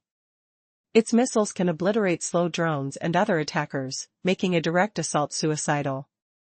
Instead, Ukrainian special forces chose a smarter path, targeting the radar that guides the system. Without its eyes, the missile launchers can only fire blindly. And in air defense, blind firing means almost certain failure. On the night of September 30th, Ukraine's elite forces struck the radar station linked to an S-400. This silent kill proved that with a single drone, they could render a multi-million-dollar air defense system useless. The irony is sharp, the weapon designed to knock out drones was neutralized by one. Though no footage has surfaced, sounds of explosions echoed across Crimean districts that same night. Was this one strike, or several? Ukrainian forces kept their plan secret, leaving Russia to guess what comes next. Why is this such a devastating blow? The S-400 is Russia's crown jewel of air defense in Crimea. Single units can command up to 40 launchers, each holding 4 missiles, that's 160 deadly missiles waiting to fire. The radar can simultaneously track up to 80 targets, directing a double volley per threat. This system is like a fortress with eyes everywhere. Take out the eyes, and the fortress becomes blind and vulnerable. Crimea is crucial to Russia, both symbolically and strategically. Putin has poured expensive resources into its defense, but this gamble has created dangerous vulnerabilities. The island is packed with air defenses, more so than many Russian regions. Yet, Russia struggles to replace lost systems due to sanctions choking supply lines and cutting off crucial electronics. Every radar station wiped out in Crimea forces Moscow to move defenses from somewhere else, leaving gaps open on the mainland. In these gaps, Ukraine sees opportunity, chances to launch devastating long-range strikes. Imagine the tension. Putin desperately clings to Crimea, yet that very obsession might unravel his grip on the entire region. Every move he makes to reinforce Crimea weakens his broader defenses. The stage is set for a showdown. Will Ukraine keep exploiting these cracks? Or can Russia seal its blind spots before it's too late? The war is far from over. But one thing is clear, the unstoppable has been stopped. And the horizon is alight with uncertainty. Just as Russia's grip weakens, Ukraine faces a new challenge: how to maximize the impact of advanced weapons like the Tomahawk missile. These missiles are powerful but costly. Roughly $2 million each. So, stockpiling hundreds is unlikely. Every single missile must count. Yet, the obstacles go deeper. Tomahawks need special launch platforms, combat ships or strategic bombers. Ukraine has neither. This means Washington must also supply launchers, or NATO allies must build platforms. Each option demands time and resources, risking delays that give Russia breathing room to intensify attacks along the front. Some experts argue a smarter alternative exists. The Joint Air-to-Surface Standoff Missile, or JASSM, though less famous than the Tomahawk, packs a punch with a 1,000-kilometer range and simpler integration with Ukraine's existing aircraft. This could accelerate Ukraine's deep strike capabilities dramatically. Meanwhile, Ukraine's allies explore every avenue to bolster Kyiv's firepower. But can they deliver fast enough to change the tide? The clock is ticking. And every delay brings the Kremlin closer to its goal. What will come first, Ukraine's long-range strike force rising to new heights? Or the Kremlin's last desperate push to hold on to what remains? The answer cuts through the chaos like a lightning storm, unfolding in real time. Germany has stepped up as a critical ally for Ukraine. Chancellor Friedrich Merz confirmed that the country will soon deliver long-range missiles to the embattled nation. This significant move, combined with other potential military support from the United States, promises to dramatically bolster Ukraine's missile capabilities. Such reinforcements could shift the momentum of the conflict, pushing Russia further onto the defensive. The urgency for these supplies becomes clear as Russia grapples with an escalating internal fuel crisis that threatens its war efforts. In parallel, discussions are underway about introducing advanced Gripen fighter jets from Sweden into Ukraine's arsenal. Known for their speed, agility, and cutting-edge technology, these aircraft could provide Ukraine with a crucial advantage in the air. But what happens when the tides of battle turn? As these upgrades unfold, will they be enough to dismantle Russia's stronghold? Or does the Kremlin have more strategies up its sleeve? The atmosphere is charged with uncertainty, and each development brings with it new possibilities that could reshape the conflict's landscape. Stay close, as we unravel the complexities and unforeseen twists that define this ongoing saga. Imagine the shock of discovering that Russia's vaunted military might isn't just faltering, it's tripping over its own outdated lies.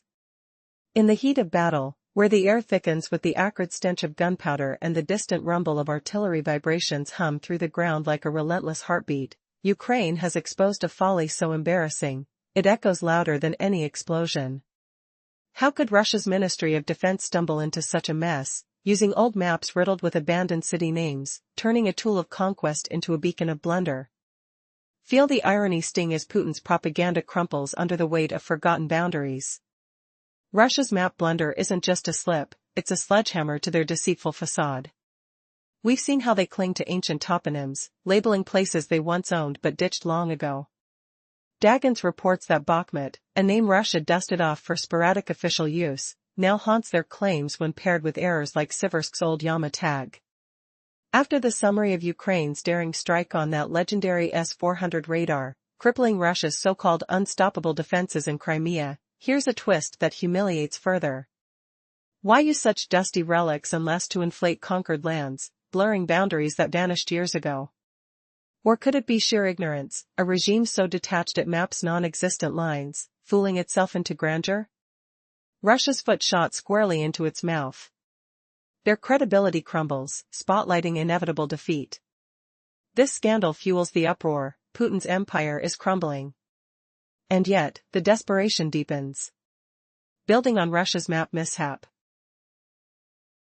Exposing a ministry in disarray and territorial exaggerations that reek of panic, the war grinds on with grimmer omens. Montian's whispers carry the chill of inevitability, Russia's summer reserves are gone, like grain slipping through tightened fists. Putin faces the abyss, replenish forces or watch collapse. He dreads what's coming. Visualize the dread settling in his command like icy fog, the taste of failure bitter on the tongue. Can a leader so obsessed with control truly back down? Russia mobilized before, in late 2022, and the fallout was catastrophic. Unleashing a storm of discontent that still rages, threatening to consume more than just the front line. From the map errors proving Russia's territorial gambit is exposed and resources dwindling, the mobilization ghost looms larger. That 2022 call-up unleashed chaos, as CNN detailed, at least 50,000 drafted troops flooding Ukraine, only to face horror. No mid-rank officers guiding them. Tactics bred slaughter.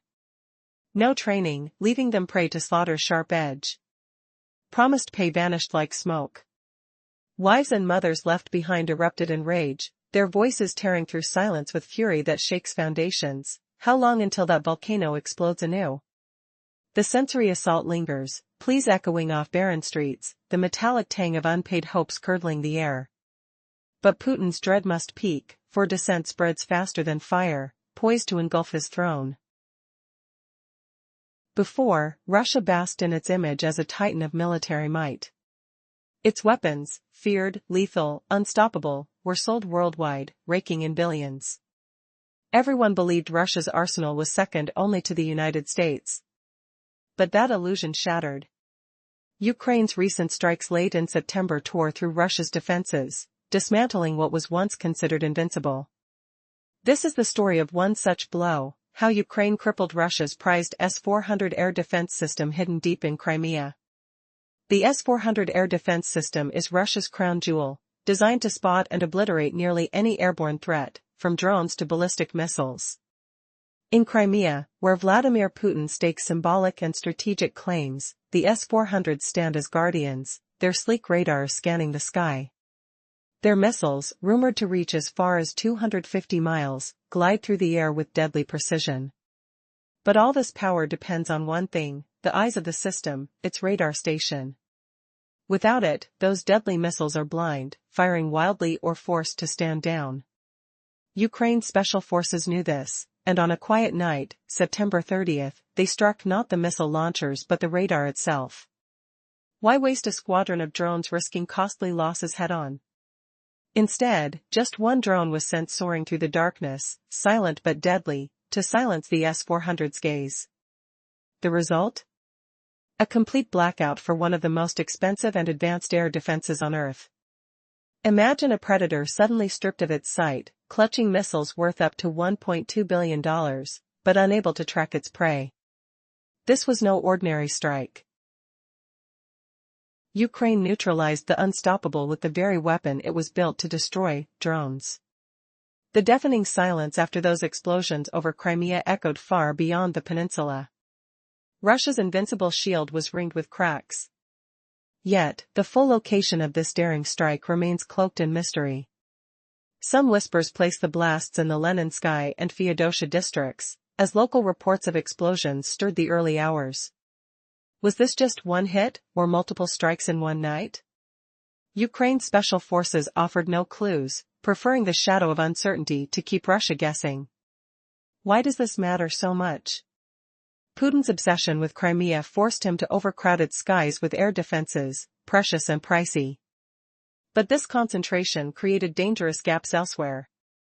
Repairing the destroyed radar isn't a simple swap. With Russia choked by sanctions, rebuilding or replacing high-tech components is a battle apart.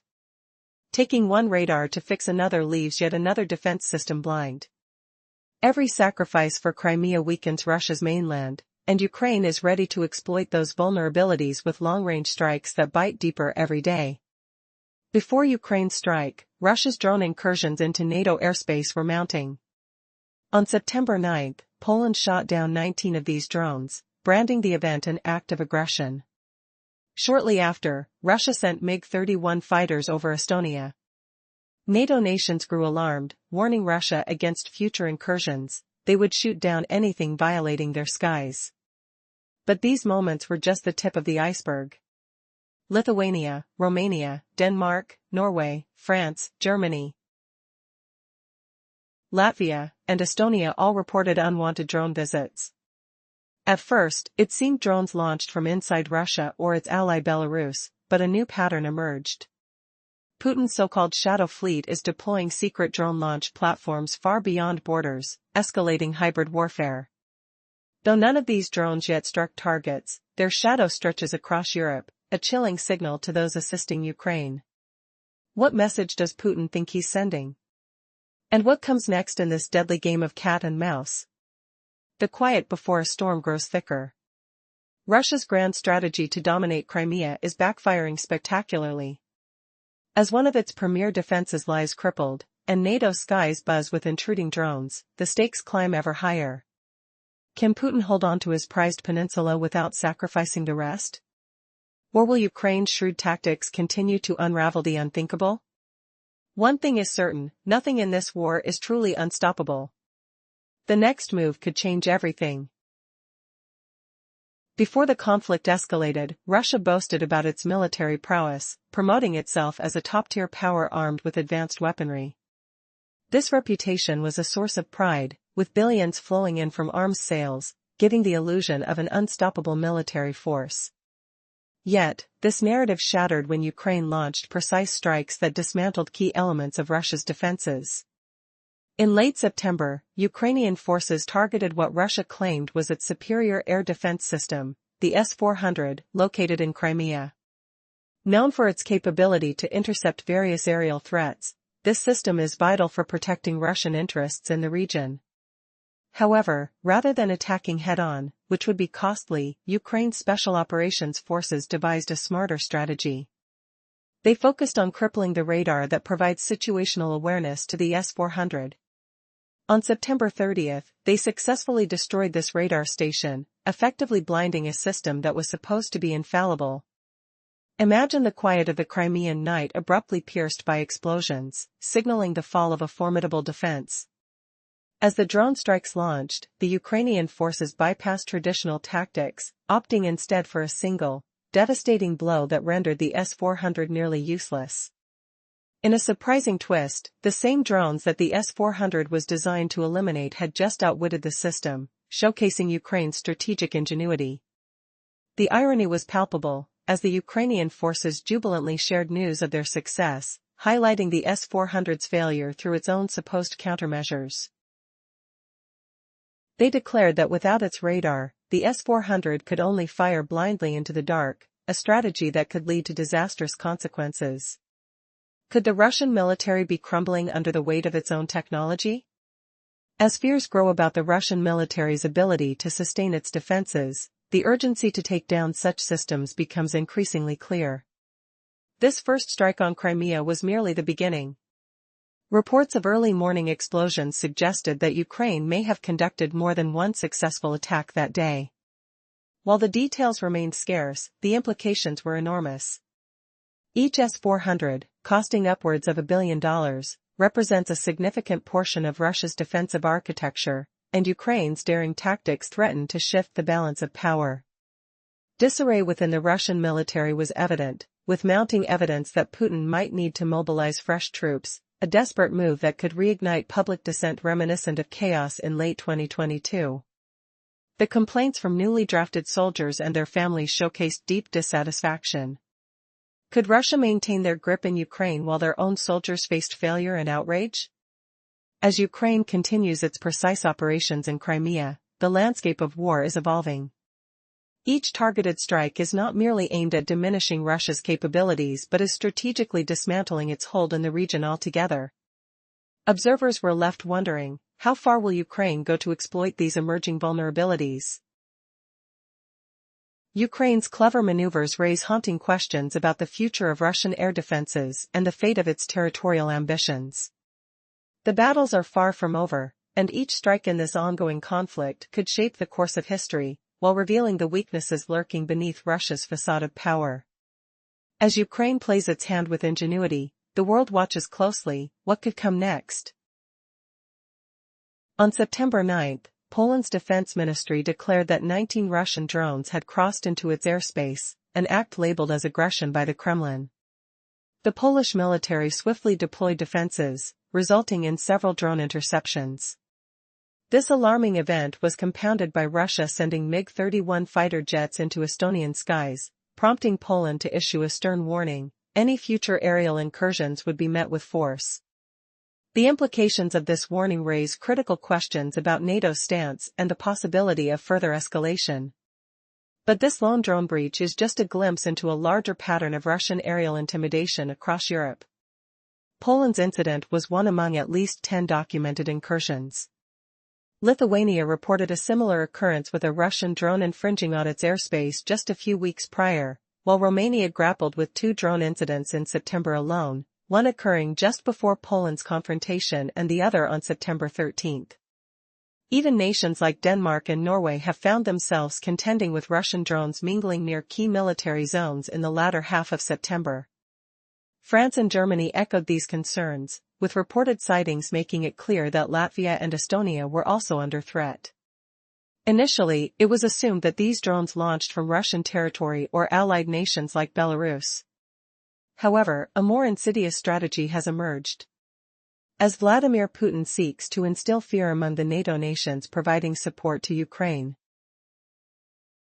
he has unleashed a so-called shadow fleet, drones that serve as stealthy proxies for Russia's military endeavors. These drones have yet to launch actual attacks.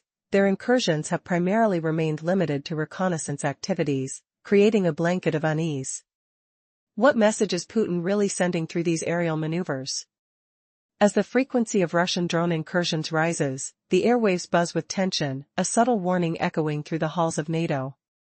Will these provocations escalate into more overt confrontations? The clock is ticking, and the future of European airspace hangs precariously in the balance. With each drone sighting, a layer of uncertainty cloaks the skies. As nations sound alarms and bolster defenses, one must wonder, what consequences await if Putin continues to stretch the boundaries of aggression? The shadows grow long, and the next move could reshape the delicate balance of power across the continent. Before diving into today's shocking revelations, remember, Russia once stood proud, boasting one of the world's most feared military arsenals. Its weapons were hailed as lethal, unbeatable, and unstoppable, except Ukraine just shattered that myth in a way no one expected. Picture the Crimean Peninsula, thorny with tension and armor defenses. Among Russia's crown jewels in this region sits the S-400 air defense system. This isn't just any missile setup, it's a fortress on wheels, designed to snuff out threats from drones to ballistic missiles miles away. Russia flaunted it as their ultimate shield, a guardian that could detect and obliterate nearly any aerial enemy. But then came September 30th. Under the cloak of darkness, Ukraine's Special Operations Forces executed a precision strike, not on the mighty S-400 itself, but on its eyes, the radar station that guides its every move. Without that radar, the S-400 becomes a blind gunner, firing missiles into oblivion, useless and vulnerable. Why risk wasting a swarm of expensive drones when one well-placed strike can blind the beast? Ukraine's strategy was not just clever, it was devastatingly effective. Their drone struck the radar with surgical precision, rendering this formidable weapon system silent. The irony? The very devices the S-400 was designed to hunt, drones, were the ones to take it down. With the radar destroyed, hundreds of millions of dollars of missiles and launchers lay disabled across the Crimean coast. Word of distant explosions echoed through the peninsula. Were there multiple strikes? Was this a single blow in a larger campaign? The silence on exact locations only deepens the mystery, leaving Russia, and the world, in suspense. This wasn't just a tactical hit, it exposed a glaring weakness born of Russia's own mistakes. Sanctions and scarcity have clogged Moscow's military supply lines, making replacements or repairs nearly impossible. Putin's obsession with defending Crimea means pulling precious resources from other critical fronts, weakening Russia's defense elsewhere and opening new vulnerabilities. This relentless game of cat and mouse unfolds as Putin clings desperately to Crimea, a prize both symbolic and strategic. Yet, as Ukraine chips away at Russia's armor, the Kremlin's frustrations grow. Behind closed doors, the harsh realization sets in: this war is not the quick, glorious victory Moscow promised, it's a grinding defeat. But what does this mean for the next phase? If Putin sacrifices defenses from Russia's heartland to patch Crimea's cracks, what openings does that leave Ukraine? And what unexpected gambits might Kiev unveil next to exploit them? The battle for air superiority is no longer just about weapons. It's about outsmarting the opponent, striking where they least expect, and turning their might into impotence. As the conflict shifts, every explosion, every silent drone strike, writes a new chapter in a war that challenges old assumptions. Russia's facade of invincibility is cracking. Will the next blow shatter it completely? The world holds its breath. Before the Ukraine conflict ignited, Russia basked in its image as a military powerhouse. The nation proudly proclaimed its arsenal as second only to the United States, boasting lethal technology that was deemed invincible. Yet, in a surprising twist, Ukraine shattered this illusion. In late September, during a series of audacious strikes, Ukrainian forces dismantled what were considered Russia's most formidable weapons. This narrative unfolds with a journey to the Crimean Peninsula, spotlighting a pivotal piece of Russia's defense, the S-400 air defense system. Lauded as the pinnacle of aerial protection, the S-400 was seen as an impenetrable wall against enemy threats, particularly in Crimea. But Ukraine had a different game plan. Rather than confronting the system head-on, which could invite catastrophic losses given the S-400's formidable missile battery, Ukrainian Special Operations Forces targeted its guiding radar. On September 30th, a strategic strike knocked out the radar station, rendering the S-400 blind. With its eyes taken away, the once mighty system could only shoot aimlessly, a critical vulnerability in the high-stakes landscape of air defense. The aftermath reverberated across communication channels as Ukraine's Special Operations Forces shared news of their triumph on Telegram. They remarked, with a touch of irony, that the enemy's costly air defense system had fallen victim to the very type of drones it was designed to thwart. As the dawn broke, reports streamed in of explosions echoing from the Leninskaya and Feodosia districts, hinting at the chaos unleashed on the unsuspecting S-400. This was no mere skirmish, it was a declaration. By neutralizing the radar station without sacrificing resources to a direct assault, Ukraine showcased not just raw power but tactical brilliance. The implications stretched far beyond the immediate success. Every S-400 that fell silent represented a chink in Russia's heavily fortified armor. But why target the S-400? This air defense system is one of Russia's most critical assets, able to engage various threats, from drones to ballistic missiles, across vast distances. The stakes were enormous, each unit costs between $200 million and $1.2 billion. The price tag unveils not only the S-400's importance but also the significance of Crimea to the Kremlin. The reality for Russia was bleak. The concentration of such systems in Crimea indicated Putin's obsession with the territory, yet it also exposed critical vulnerabilities. Accusations of blurred lines in leadership and ineffective strategies echoed from the Russian army. As morale plummeted, stories of anger rippled through families left behind, wives and mothers clamoring for accountability amid a war that seemed to drag on without end. By late 2023, numerous reports suggested that these families were organizing against the Kremlin, fury ignited by broken promises. Analysts noted that a new wave of mobilizations loomed on the horizon, revealing not just a struggle to maintain numbers but an acknowledgement of loss. Russia was reeling, irony dripping from the fact that an invasion expected to be a swift victory had devolved into a drawn-out nightmare. And then, in a striking revelation, Keith Kellogg, a prominent American military figure, echoed sentiments through diplomatic channels. Deep within, the Kremlin knew it was losing the war in Ukraine. It was a blunt reminder that while Russian propaganda portrayed strength, the reality was a faltering empire wrestling with its undeniable fragility. Each strike, each strategic maneuver from Ukraine chipped away at the facade, and the world watched in anticipation. What could the fallout be in this ongoing saga of power and resilience?